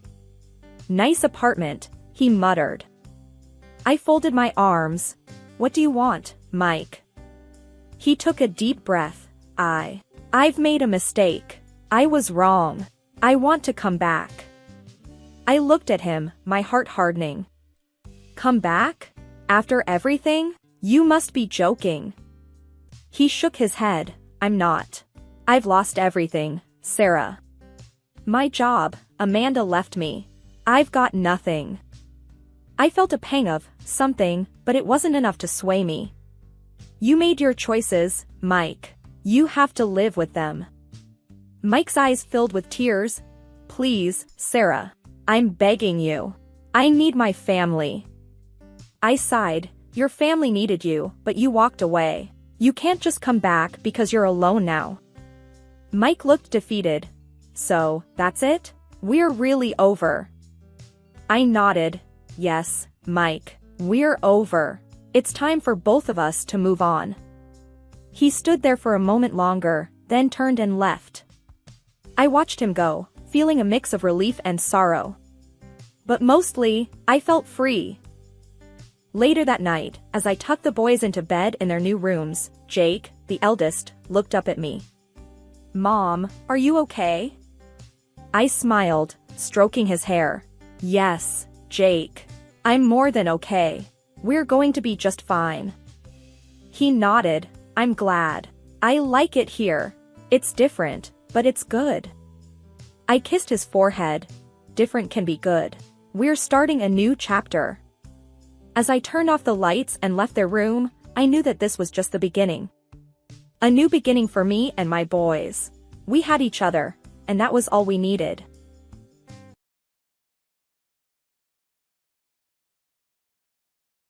Hey, you're Megan, right? That's how it all started. Me, a librarian with a love for quiet evenings and books, and him, Alex, an economist with a sharp mind and an even sharper tongue.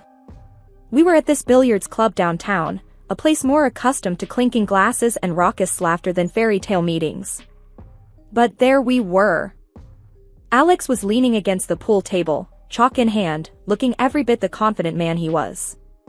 His friends were egging him on, making a ruckus every time he pocketed a ball. I was there with my own crew, having a laugh, trying to unwind after a long week shelving books and answering never-ending queries about the latest bestseller. My friend, Jenna, nudged me, a mischievous glint in her eye. "Bet you can't beat that guy," she said, pointing at Alex. I rolled my eyes. "Oh, please, I'm here to relax, not show off my surprisingly decent pool skills." But Jenna wouldn't have it. "Come on, Megan. Don't be a chicken. Plus, he's cute." I sighed, downed my drink, and sauntered over. "Hey, you up for a challenge?" I asked, trying not to sound too eager. Alex looked me up and down, a smirk playing on his lips. "Sure, but fair warning, I don't go easy on anyone." I chuckled, "Neither do I." The game was on. It was a close call, but guess what? I won. His friends hooted and hollered, while Alex just stared in disbelief. "Damn, you're good," he admitted, extending his hand. "I'm Alex." I shook his hand, feeling the firm grip. "Megan. And thanks, I know." We grabbed drinks, and the conversation flowed as easily as the beer. He told me about his job, how he crunches numbers and deals with corporate bigwigs. I told him about the library, the silence, and my secret love for old mystery novels. "So, a librarian, huh? That's different," he said, raising an eyebrow. "Yeah, well, I like it. Books are simpler than people," I replied, taking a sip of my drink. Alex laughed. "I can imagine. But you seem to handle people pretty well too." The evening rolled on, and before I knew it, I was agreeing to see him again. It was crazy, unexpected, but exciting. A few weeks later, he introduced me to his parents. His dad, George, was a soft-spoken man with a warm smile. His mom, Linda, was all charm and grace, or so it seemed. "Nice to finally meet you, Megan. Alex hasn't stopped talking about the girl who beat him at pool," Linda said, her voice dripping with something I couldn't quite place. I smiled, trying to keep it polite. "Well, it was just a lucky shot." "Oh, I doubt that," Linda said, her eyes sharp. "Alex isn't easily beaten." The evening passed with more small talk, a few laughs, and a sense that maybe, just maybe, this was the start of something good. If only I knew then what was lurking beneath those polite smiles and casual conversations. After a few blissful months, Alex and I found ourselves seated at his parents' dining table for a family dinner. It was supposed to be a regular evening, good food, a bit of wine, and casual conversation. But, oh, how wrong I was. Linda, always the hostess, had laid out an impressive spread. Roast chicken, veggies, and all the trimmings. George, as usual, was quiet but had a welcoming smile. The evening started off well enough, with light banter and updates about our lives. Then, as we were digging into dessert, Linda turned to Alex, her tone casual yet loaded. "So, Alex, now that you're married, how much will you be sending us each month?" I nearly choked on my pie. Alex put down his fork, his face a mixture of surprise and discomfort. "Mom, what do you mean? Megan and I have our expenses, and we haven't really discussed." Linda cut him off, her voice sharp. "Well, you've been helping out with our bills, haven't you? It's only right you continue. After all, family supports each other." I glanced at Alex, unsure of how to react. This was new to me. Alex never mentioned any financial help to his parents. George tried to intervene, his voice gentle. "Linda, let's not discuss this at the dinner table." But Linda was relentless. "No, George, this is important. We need to know. We have our expenses, and Alex has always helped." Alex cleared his throat, trying to keep the peace. Mom, things have changed. Megan and I have our own family to think about now. I can't promise anything regular. Linda's face turned red, her eyes blazing. Changed? So, what? We're not family anymore. Is that it? You get a wife, and suddenly your parents don't matter. I was stunned. This wasn't the Linda I met a few months back. This was someone else, someone consumed by greed and anger. Mom, that's not fair. You know I care about you and Dad, but I have responsibilities, Alex said, his voice firm yet calm. Linda slammed her hand on the table. Responsibilities? To her?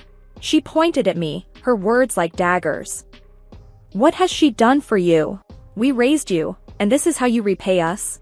By abandoning us for some librarian. I felt a knot in my stomach. This wasn't just about money, it was personal. I tried to speak up. Linda, I don't think. Stay out of this, she snapped. This is between me and my son. You're just the parasite who's taking him away from his family. The air in the room was thick with tension. George reached for Linda's hand, trying to calm her. Linda, please, let's not say things we'll regret.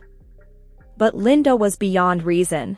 Regret? The only regret here is that my son married someone who's now taking him away from his duties as a son. Alex stood up, his chair scraping against the floor. Mom, that's enough. You're being unreasonable and insulting. I won't let you talk to Megan like that. The rest of the evening was a blur. We left soon after, the sound of Linda's angry rants echoing in our ears. The weeks following that disastrous dinner were tough. Linda's words hung over our heads like a dark cloud. One Saturday morning, as we sipped our coffee, Alex broke the silence. Megan, I'm sorry about all this. I never expected my mom to go off the rails like that. I put down my cup, meeting his gaze. Alex, it's not your fault, but we can't pretend everything's fine. Your mom, she's got some serious issues with us. He sighed, running a hand through his hair. I know. I've been thinking, maybe we should lay low for a while. Avoid any family gatherings. I nodded, though a part of me felt uneasy. Avoiding the problem wouldn't make it disappear. Things took a turn for the worse when Linda started dropping by unannounced. It was like she was on a mission to find faults. One afternoon, she barged in as I was rearranging the living room. What's all this? She snapped, eyeing the new curtains and cushions.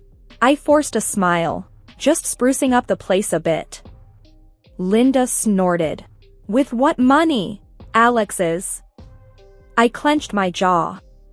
Actually, I bought these. With my own money. She scoffed, looking around with a critical eye. Must be nice, spending money on frivolous things while your husband's parents struggle. Before I could respond, Alex walked in. Mom, what are you doing here? Linda turned to him, her voice laced with accusation. Just seeing how my son's hard-earned money is being wasted. Alex's face hardened. Mom, this has to stop. Megan's not wasting anything. She's entitled to buy whatever she wants with her money. The argument escalated, with Linda hurling insults and Alex trying to defend me. It was exhausting, watching the two most important people in my life at each other's throats. After Linda stormed out, Alex slumped onto the sofa, his face in his hands. I don't know what to do, Megan. She's my mom, but I can't let her treat you like this. I sat beside him, my heart heavy. We'll figure it out, Alex. But we can't let her walk all over us. Maybe it's time we set some boundaries. He looked up, his eyes searching mine. You're right. I'll talk to her. Lay down some ground rules. But things didn't get better. Linda's visits became more frequent and more invasive. She'd criticize everything from the way I dressed to how we decorated our home. It was like she was looking for any excuse to put me down. Living with Linda's constant scrutiny was like constantly walking on eggshells. You never knew when she would strike next, and her next target was something as mundane as a new washing machine. It was a regular Saturday afternoon. Alex and I were in the living room, enjoying a rare moment of peace, when Linda burst in, her face twisted in suspicion. "I see you've got a new washing machine," she accused, her eyes darting around the room. "Tell me, was it Alex's money that paid for it?" I sighed, feeling the familiar knot of frustration in my stomach. "Linda, it's just a washing machine. And for your information, I paid for it myself." She didn't seem convinced. "With what money? I find it hard to believe a librarian can afford such luxuries." Alex, who had been quiet until now, stood up. "Mom, Megan has her own income. She can buy whatever she needs." But Linda was relentless. "I want proof. Show me a bank statement or something. I won't have you squandering my son's hard-earned money." I couldn't believe she was serious. But to put an end to her ridiculous accusations, I went and fetched my bank statement. I handed it to her, my hands shaking slightly with anger. "Here, see for yourself. The washing machine was paid for with my money. My savings." Linda scrutinized the statement, her brows furrowed. After a moment, she looked up, her face still a picture of disbelief. "Well, I suppose this looks in order, but keep in mind, I'm watching. My son's well-being is my priority." Alex stepped in, his voice firm. "Mom, this is unacceptable. You can't just barge in here and demand to see our personal finances. It's disrespectful." Linda huffed, her stance unyielding. "Disrespectful? I'm looking out for my son. If that's disrespectful, then so be it." The tension in the air was thick. Alex's face hardened. "Mom, if you can't trust and respect us, then maybe you should reconsider your visits." Linda looked like she had been slapped. "Reconsider my visits? To my own son's house?" Alex nodded. "Yes, until you can behave in a more respectful manner." She stormed out, the door slamming behind her. The silence that followed was heavy with unspoken words. If I thought things with Linda couldn't get worse, I was in for a rude awakening. The real showdown happened the night of Alex's company party. It was supposed to be a big deal for him, and I wanted to make it special. That evening, I dressed in a new evening gown I'd bought just for the occasion. It was elegant, a turquoise that shimmered under the light. I was admiring myself in the mirror when the doorbell rang. Alex was still in the shower, so I went to answer it. Standing there, to my dismay, was Linda, her eyes immediately zeroing in on my dress. Well, isn't that fancy? How much did this little number set Alex back?" I clenched my teeth, trying to keep my cool. "Linda, it's nice to see you. This dress was my purchase, and it didn't set Alex back anything." She walked in, uninvited, her gaze critical. "Surely you don't expect me to believe you can afford a dress like that on a librarian's salary." Before I could respond, Alex came out, looking sharp in his suit. "Mom, what are you doing here?" She turned to him, her tone accusatory. "I was just asking Megan about her dress. It looks expensive." Alex sighed, his expression tired. "Mom, not this again. Megan bought it herself. Can we please not do this tonight?" Linda's eyes narrowed. "I just find it hard to believe, is all. With the way she spends, one would think she's trying to bankrupt you." I was about to retort when suddenly, Linda's hand, holding a glass of cherry juice, accidentally slipped, splashing the juice all over my dress. I gasped, my eyes wide in shock. "Linda, what the hell?" Linda put a hand over her mouth, a fake look of concern on her face. "Oh, dear. How clumsy of me. I'm so sorry, Megan." Alex's face was a mask of anger. "Mom, that was clearly on purpose. What are you trying to do?" She shrugged, her act dropping. "I'm just showing what happens when you live beyond your means. Maybe next time, you'll think twice before buying such extravagant things." I was shaking, rage and humiliation battling inside me. "This is unbelievable, Linda. You've crossed a line." Alex stepped in between us. "That's enough, Mom. You need to leave. Now." As she stormed out, Alex turned to me, his eyes filled with concern. Megan, I'm so sorry. Let me help you clean that up. But the dress was ruined, the bright red stain mocking me from the fabric. I held back tears, the evening spoiled. The incident with the dress was the last straw. Alex and I knew we had to confront Linda, set things straight once and for all. So, we decided to invite her over, hoping to have a civil conversation. Naive, I know. Linda arrived with her usual air of superiority. We sat in the living room, the tension thick enough to cut with a knife. Alex cleared his throat, starting what we both knew was going to be a difficult talk. Mom, we need to discuss your behavior, he began, his voice steady but firm. Linda raised an eyebrow. My behavior? I'm not the one parading around in expensive dresses, am I? I bit my lip, trying to keep my cool. Linda, this isn't about the dress. It's about respect, boundaries. You can't just barge into our lives, make accusations, and ruin our things. She scoffed. Oh, please.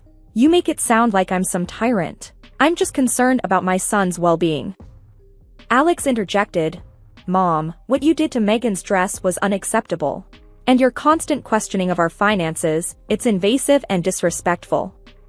Linda folded her arms, her expression unyielding. Invasive? Disrespectful? I'm your mother, Alex.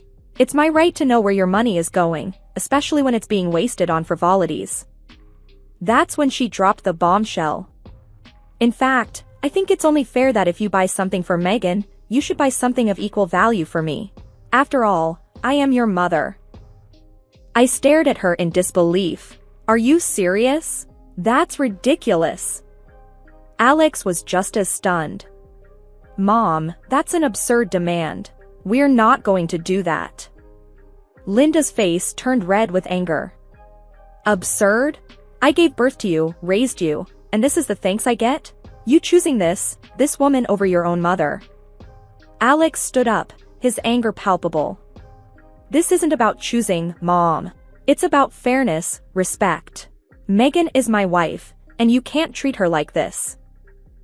Linda stood up too, her voice rising. Fine. If that's how you want it, then don't expect any help from me when you need it. Don't come crying to me when this marriage falls apart because you're too blind to see what's going on. With that, she stormed out, leaving a trail of bitterness and shock in her wake. Alex and I sat there, stunned. The ultimatum she had given us was not just outrageous, it was hurtful. Alex put his head in his hands. I can't believe she said that. I don't know what to do. I reached over, taking his hand. We'll figure this out, Alex. But we can't give in to her demands. That's not how this works. He nodded, a look of determination in his eyes. You're right. We can't let her control us, dictate our lives. It's not fair to you, to us. Just when I thought things couldn't get any more strained with Linda, the universe decided to throw us another curveball. It all started on our anniversary. Alex surprised me with a beautiful diamond ring worth $10,000. It was more than just a piece of jewelry, it was a symbol of our love, something precious and personal. A week after the anniversary, Linda decided to pay us an unexpected visit. She walked in as if nothing had happened, as if her last visit and the ultimatum hadn't left a bitter taste in all our mouths.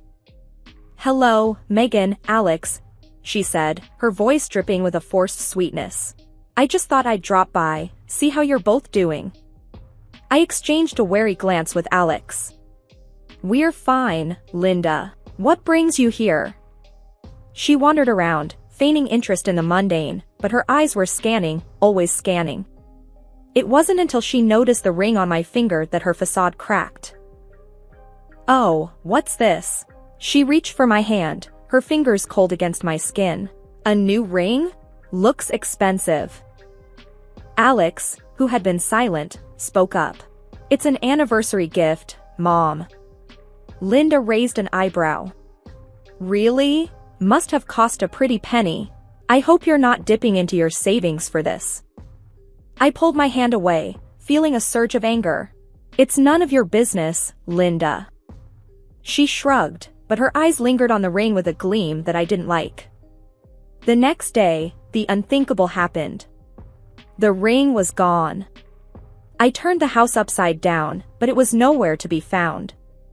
Panic and suspicion gnawed at me. There was only one person who could have taken it. I called Alex, my voice shaking. The ring is gone. I can't find it anywhere. There was a pause, and then, "Are you thinking what I'm thinking?" "Linda," we both said in unison. Alex decided to confront her. He called her, his voice a mix of anger and disbelief. "Mom, did you take Megan's ring?" Her laughter on the other end was like ice. "Oh, Alex, really? Why would I take her ring? You're being ridiculous." But there was something in her tone, a hint of mockery, that made my blood boil. "We'll go to the police, Linda. This is theft." Her laughter continued, unfazed. "Go ahead. You have no proof. It's your word against mine." We were at a loss. The ring was gone, and with it, a piece of our happiness. But then, a few days later, George called. "Alex, your mom's not well. She's hurt her hand. She won't go to the hospital, but I think she should."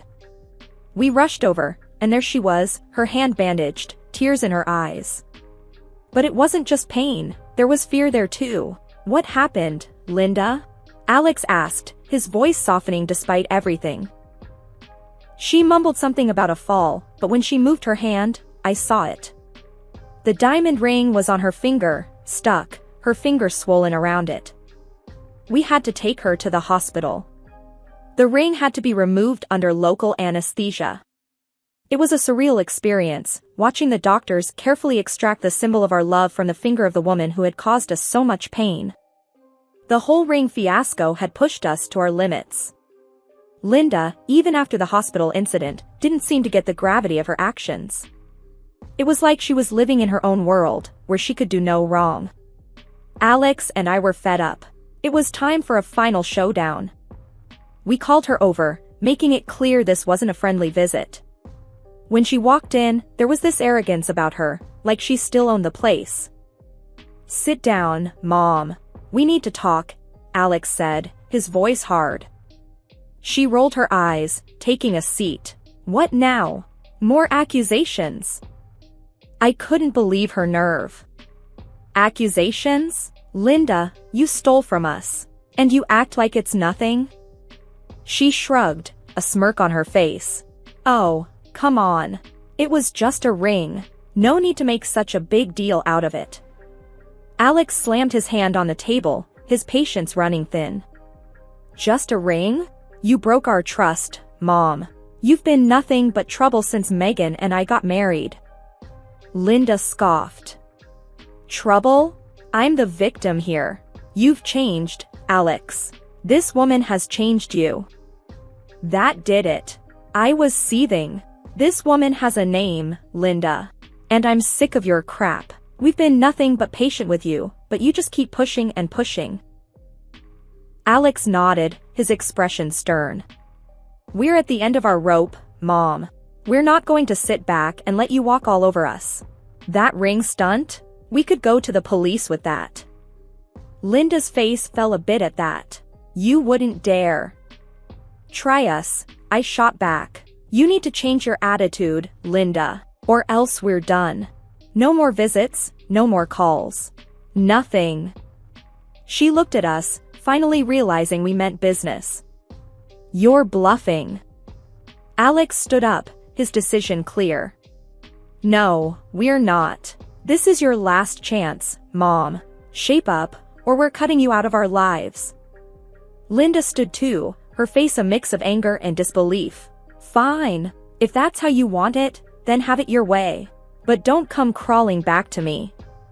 With that, she stormed out, slamming the door behind her. Alex and I just sat there, the silence heavy. In the weeks that followed, we stuck to our word. No calls, no visits. It was tough, especially on Alex, but it was necessary. We needed peace, a break from the constant drama and disrespect. It wasn't an easy decision, but it was the right one. We had to protect our marriage, our sanity, and sometimes that meant making tough choices, even if it hurt.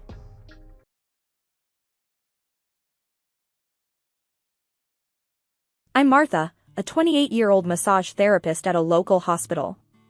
My days usually involved routine treatments until Mrs. Rossi, a feisty retired woman with osteochondrosis, became my regular patient.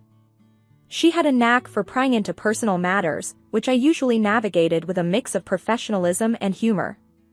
One afternoon, as I was working on her stiff shoulders, Mrs. Rossi's voice cut through the room's tranquility. "Martha, dear, you have such magical hands. Tell me, what does a job like this pay?" I smiled, continuing my motions. "It's around $4,000 a month, Mrs. Rossi." She clucked her tongue in a mix of surprise and disappointment. "Only $4,000? I thought such a skill would fetch more." I shrugged, keeping the conversation light. "Well, it's enough for me. I enjoy the work more than anything." Changing gears, she suddenly said, "You know who you should meet? My son, Antonio. He's the owner of that Italian restaurant downtown. A real catch, if I may say so." I hesitated, recalling the few times I saw Antonio. He was quite charming and easy on the eyes. "I don't know, Mrs. Rossi. I'm quite busy with work." "Oh, nonsense," she exclaimed. "A young, attractive woman like you shouldn't be alone. Let me arrange something." Before I could protest, she had already made up her mind. True to her word, she set us up on a date at his restaurant. Antonio was more than I remembered, charming, with a warm smile and eyes that sparkled with humor. Our conversation flowed effortlessly, filled with laughter and shared interests. Weeks turned into months, and our casual dates grew into a serious relationship. One evening, as we walked along the river, Antonio stopped and looked into my eyes. "Martha, I've never met anyone like you. Will you marry me?" His proposal took me by surprise, but it felt right. "Yes, Antonio, I will." Our wedding was a small affair but full of love and joy. Afterward, Antonio suggested, "Why don't we move in with my mom? Her house is big, and we could save some money for our future." The idea seemed practical, and I agreed. Initially, life in the Rossi household was harmonious. I helped with chores, and we both contributed to the family expenses. Little did I know that this new chapter of my life would soon take a challenging turn. Living in the Rossi household started off as an agreeable arrangement, but a few months into our marriage, I began to notice a shift in responsibilities. It was gradual at first, but soon, the burden of household chores fell almost entirely on my shoulders. One weary evening, after spending the whole day relieving tense muscles and soothing aching joints at the hospital, I came home to a scene of chaos, dirty dishes piled high, laundry scattered, and the living room looking like it had been hit by a small tornado. Exhausted, I found Antonio sprawled on the sofa, engrossed in a football game. "Antonio, the house is a mess. Can you help me clean up?" I asked, trying to hide my frustration. He glanced around, seemingly oblivious. "Oh, it's not that bad, Martha. I had a rough day at the restaurant, lots of issues to deal with." I started picking up, feeling the day's fatigue weigh me down. "But you've been home for a while now, and I just got back. It's only fair we both contribute." He let out a noncommittal grunt, eyes glued to the screen. "You're better at this stuff than I am. I'd just get in the way." This pattern continued, growing more defined with each passing day. I found myself doing all the cooking, cleaning, and managing the home, while Antonio's contributions became increasingly scarce. A few days later, I decided to have a serious talk with him. After dinner, which I had prepared, I broached the topic. "Antonio, we need to discuss the housework. It's becoming overwhelming for me to handle everything alone." He looked up from his phone, seemingly annoyed. "What's there to discuss, Martha? You're great at managing the house. I'm busy with the restaurant." His dismissive attitude stung. "But we're a team, Antonio. It's not just about being good at something. We should share these responsibilities." He sighed, a flicker of irritation crossing his face. Look, I'll try to help out more, but you know my work is demanding. I'm running a whole business, not just giving massages. I bit back a sharp retort, feeling belittled and misunderstood. It's not about comparing jobs, Antonio. It's about supporting each other. As the days turned into weeks, the situation didn't improve. Antonio's promises to help more around the house remained unfulfilled. I found myself spending my few free hours doing household chores, feeling more like a housekeeper than his wife. One evening, as I collapsed on the couch after a long day, the reality of my situation hit me hard. The balance in our marriage had shifted dangerously, leaving me drained and undervalued. I realized that something needed to change, but I wasn't sure how to make Antonio see it too. The day Luca and his family moved in marked the beginning of an entirely new, exhausting chapter in our lives. Antonio broke the news to me nonchalantly, as if it was a minor change. Martha, Luca lost his job. They can't pay rent, so they'll stay with us for a while, he explained, while I was setting the table for dinner. I stopped in my tracks, the plates in my hands feeling heavier. For how long, Antonio? Our house isn't that big, and I'm already stretched thin. He shrugged, not meeting my eyes. Just for a bit, until Luca finds a new job. It's family, Martha. We can't turn them away. Their arrival turned our already bustling household upside down. Anna, Luca's wife, seemed more interested in her social media than in managing her children or helping around the house. Their 3 kids, aged between 3 and 8, were little bundles of chaotic energy, leaving a trail of mess wherever they went. One afternoon, after stepping on a toy car for the umpteenth time, I approached Anna, who was scrolling through her phone. Anna, could you please keep an eye on the kids? The house is turning into a war zone. She looked up, annoyance flickering in her eyes. Martha, I'm busy with my own stuff. You don't have kids, you wouldn't understand. But Anna, the mess and noise are overwhelming. I work too, and it's becoming impossible to manage, I said, trying to keep my voice steady. She scoffed. Well, I guess you just need to get better at multitasking, then.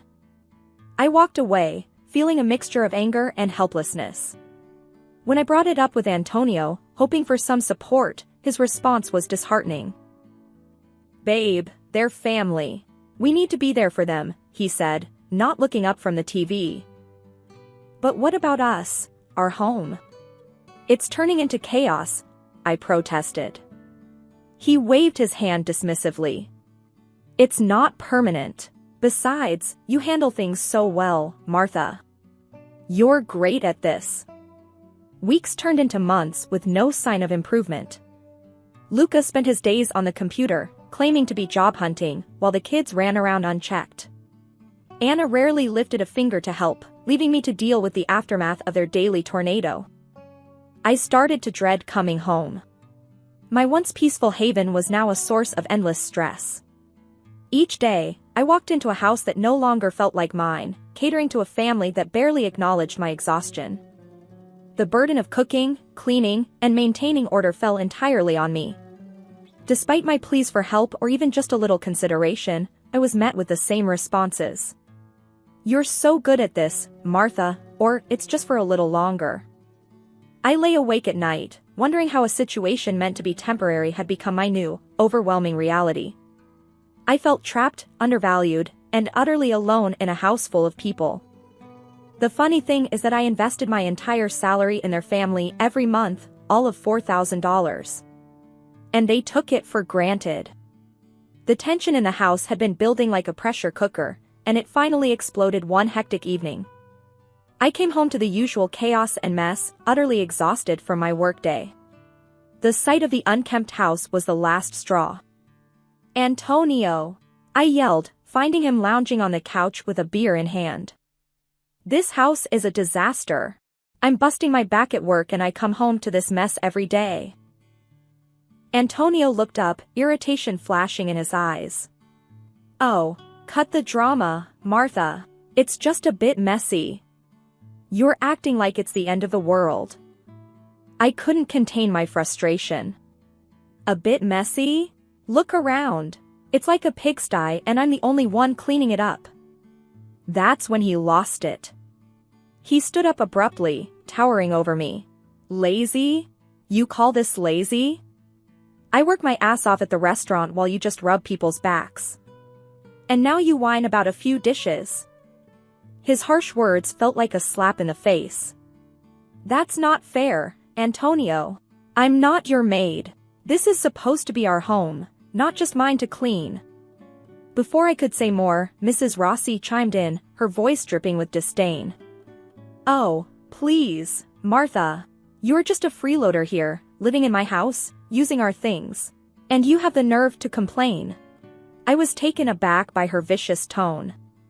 A freeloader? Mrs. Rossi, I contribute to this house, I work hard too. She scoffed. Work hard? Ha! A real woman takes care of her home and family. You're just sloppy and ungrateful. Their words echoed in my head, each one a stinging affirmation of how little they valued me. I stood there, shaking with a mix of anger, shock, and hurt. Antonio didn't let up. You should be thankful, Martha. You have a roof over your head because of us. Maybe if you managed your time better, the house wouldn't be such a mess. I felt a surge of defiance. I am not your servant, Antonio. I am your wife, and I deserve respect. But it was like talking to a brick wall. They had their minds set, seeing me as nothing more than an accessory to their home. Lying in bed that night, I realized that this wasn't a home, it was a prison. And I was trapped with people who saw my efforts as trivial and my presence as a nuisance. It was a sobering, painful realization that I was in a battle I was losing. The day Antonio announced he wanted a divorce felt like a surreal nightmare. It happened during one of our rare family dinners, where the tension was already thick enough to cut with a knife. I was passing the salad when Antonio cleared his throat. Everyone, I have something to say, he announced, his voice eerily calm. I want a divorce, Martha. I froze, the bowl in my hands almost slipping. What? Antonio, what are you talking about? His gaze was cold, devoid of the warmth I once knew. I've met someone else, Martha. She's better for me. The room went silent. Even Mrs. Rossi looked shocked, but not for the reasons I hoped. How much does she earn? She blurted out, her priorities crystal clear. $8,000 a month, Antonio replied proudly, as if he'd won some prize. I felt like I'd been punched in the gut. You're leaving me for money? He shrugged, the man I married nowhere in sight. It's not just about the money, Martha. She understands me, unlike you. I was struggling to process everything. And you think this is okay? To drop this bomb in front of everyone? Mrs. Rossi piped up, her voice sharp. Well, it's about time he found someone worthy. Someone who can actually take care of him. The sting of her words was overshadowed by the utter betrayal I felt from Antonio. He slid the divorce papers across the table.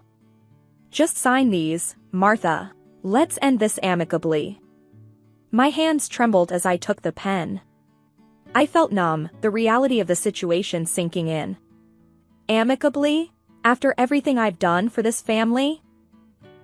Antonio's expression was cold, detached.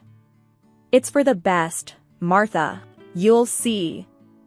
With a heavy heart and a sense of unreal detachment, I signed the papers. The room remained silent, the only sound being the scratching of the pen on paper. As I stood up, the weight of the situation finally hit me. I hope she's worth it, Antonio. I really do, I said, my voice laced with a relief I couldn't hide. I packed my things that night, the silence of the house echoing the hollowness I felt inside. Antonio and his family watched, their faces a mix of surprise and confusion at my calm demeanor. Little did they know, inside, I was even rejoicing at the thought of being free from this toxic environment. I closed the door behind me, leaving behind a life that was no longer mine. The night air felt crisp and refreshing, a stark contrast to the stifling atmosphere I had just escaped. As I walked away, I realized this was not an end, but a new beginning. Moving into my rented apartment was like stepping into a new world. I took all the furniture and fancy appliances I had bought, leaving behind nothing but empty spaces in Antonio's family home. It caused quite the uproar. I still remember the day Mrs. Rossi and Anna confronted me as I was loading the last of my things into the moving truck. "You can't just take all this stuff. It belongs in the house," Mrs. Rossi shouted, her face red with anger. I turned to face her, feeling a surge of defiance. "Actually, I bought all of this with my own money. It's mine, and I'm taking it with me," Anna chimed in, her tone dripping with disdain. "You're such a selfish brat, Martha. You think you can just walk away and take everything?" I shrugged, not letting their words get to me. "Call it what you want, but I'm done being your maid and your family's cash cow. I'm starting over."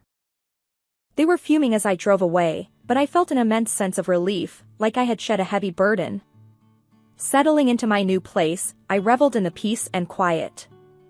It was small, but it was mine. The day I received the job offer from the prestigious medical center was the icing on the cake.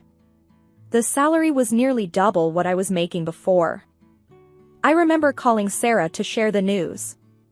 "Guess what? I got a job offer from that famous medical center. It's a big leap in my career, and the pay is amazing." Sarah's excitement mirrored mine. "Martha, that's fantastic.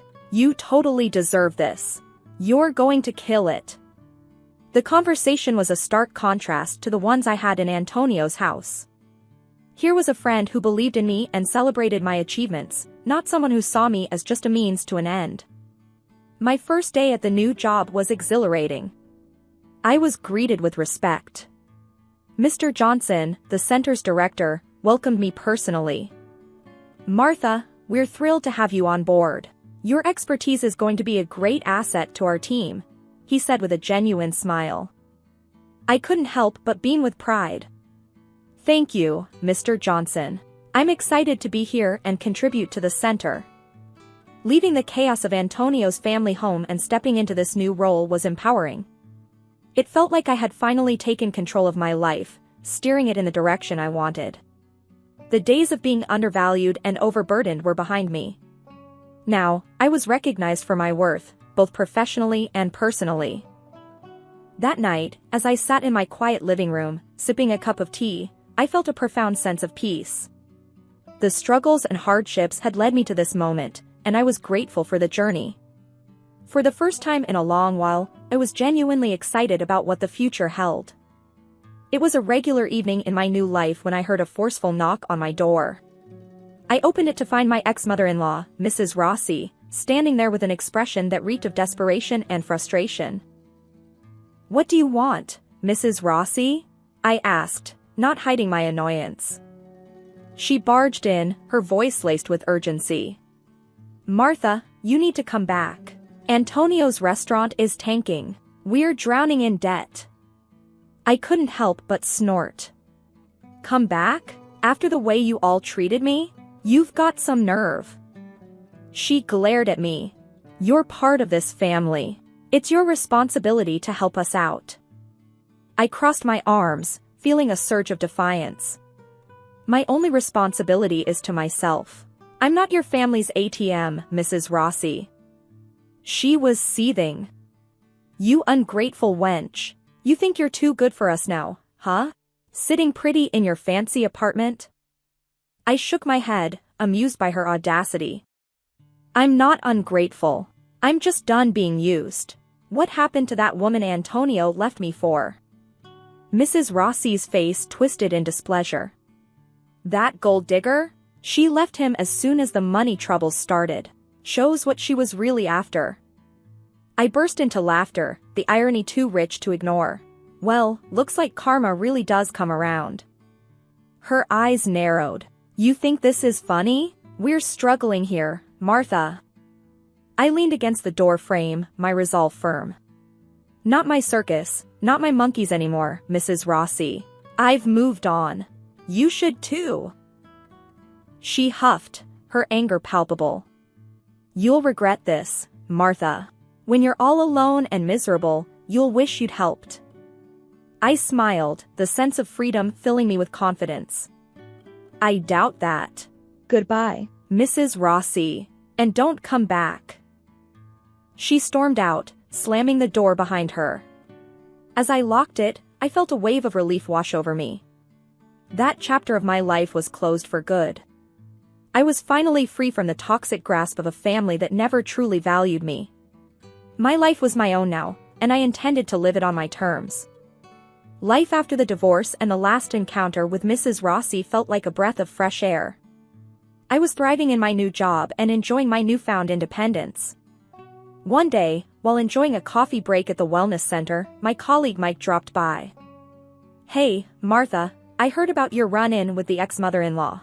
You okay?" Mike asked, concern in his eyes. I chuckled, shaking my head. "More than okay, Mike. It's like a bad sitcom, you know? I'm just glad it's over." Mike smiled. "You've got some guts, Martha. Most people wouldn't have handled it as well as you did." I sipped my coffee, feeling a sense of pride. "I guess I just reached my limit, Mike. No more drama for me." The conversation shifted to work, and as I talked with Mike, I realized how much my life had improved. I was no longer weighed down by the negativity and manipulation of my former family. Later that week, I caught up with Sarah over dinner. She had been my steadfast supporter through all the ups and downs. "You look great, Martha. Really, like a weight's been lifted off your shoulders," Sarah observed as we sat in a cozy restaurant.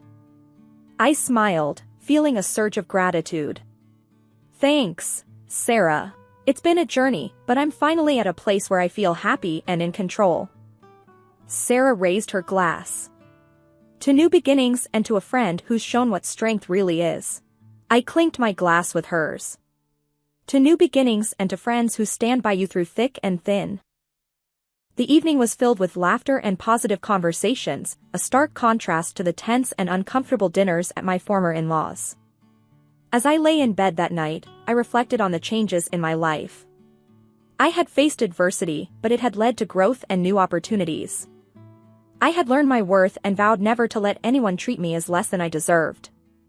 The following morning, I received a text from Antonio. It was short and seemed filled with regret. "I'm sorry for everything, Martha. I hope you can find it in your heart to forgive me." I stared at the message for a long moment. Forgiving Antonio wasn't about absolving him of his mistakes, it was about freeing myself from any lingering bitterness. I typed a response, my heart light and free. "Antonio, I've moved on. I forgive you, but more for my peace than yours. Take care."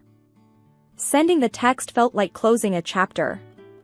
I was no longer bound by the past, and the future looked bright. I had come out of this ordeal stronger and more resilient.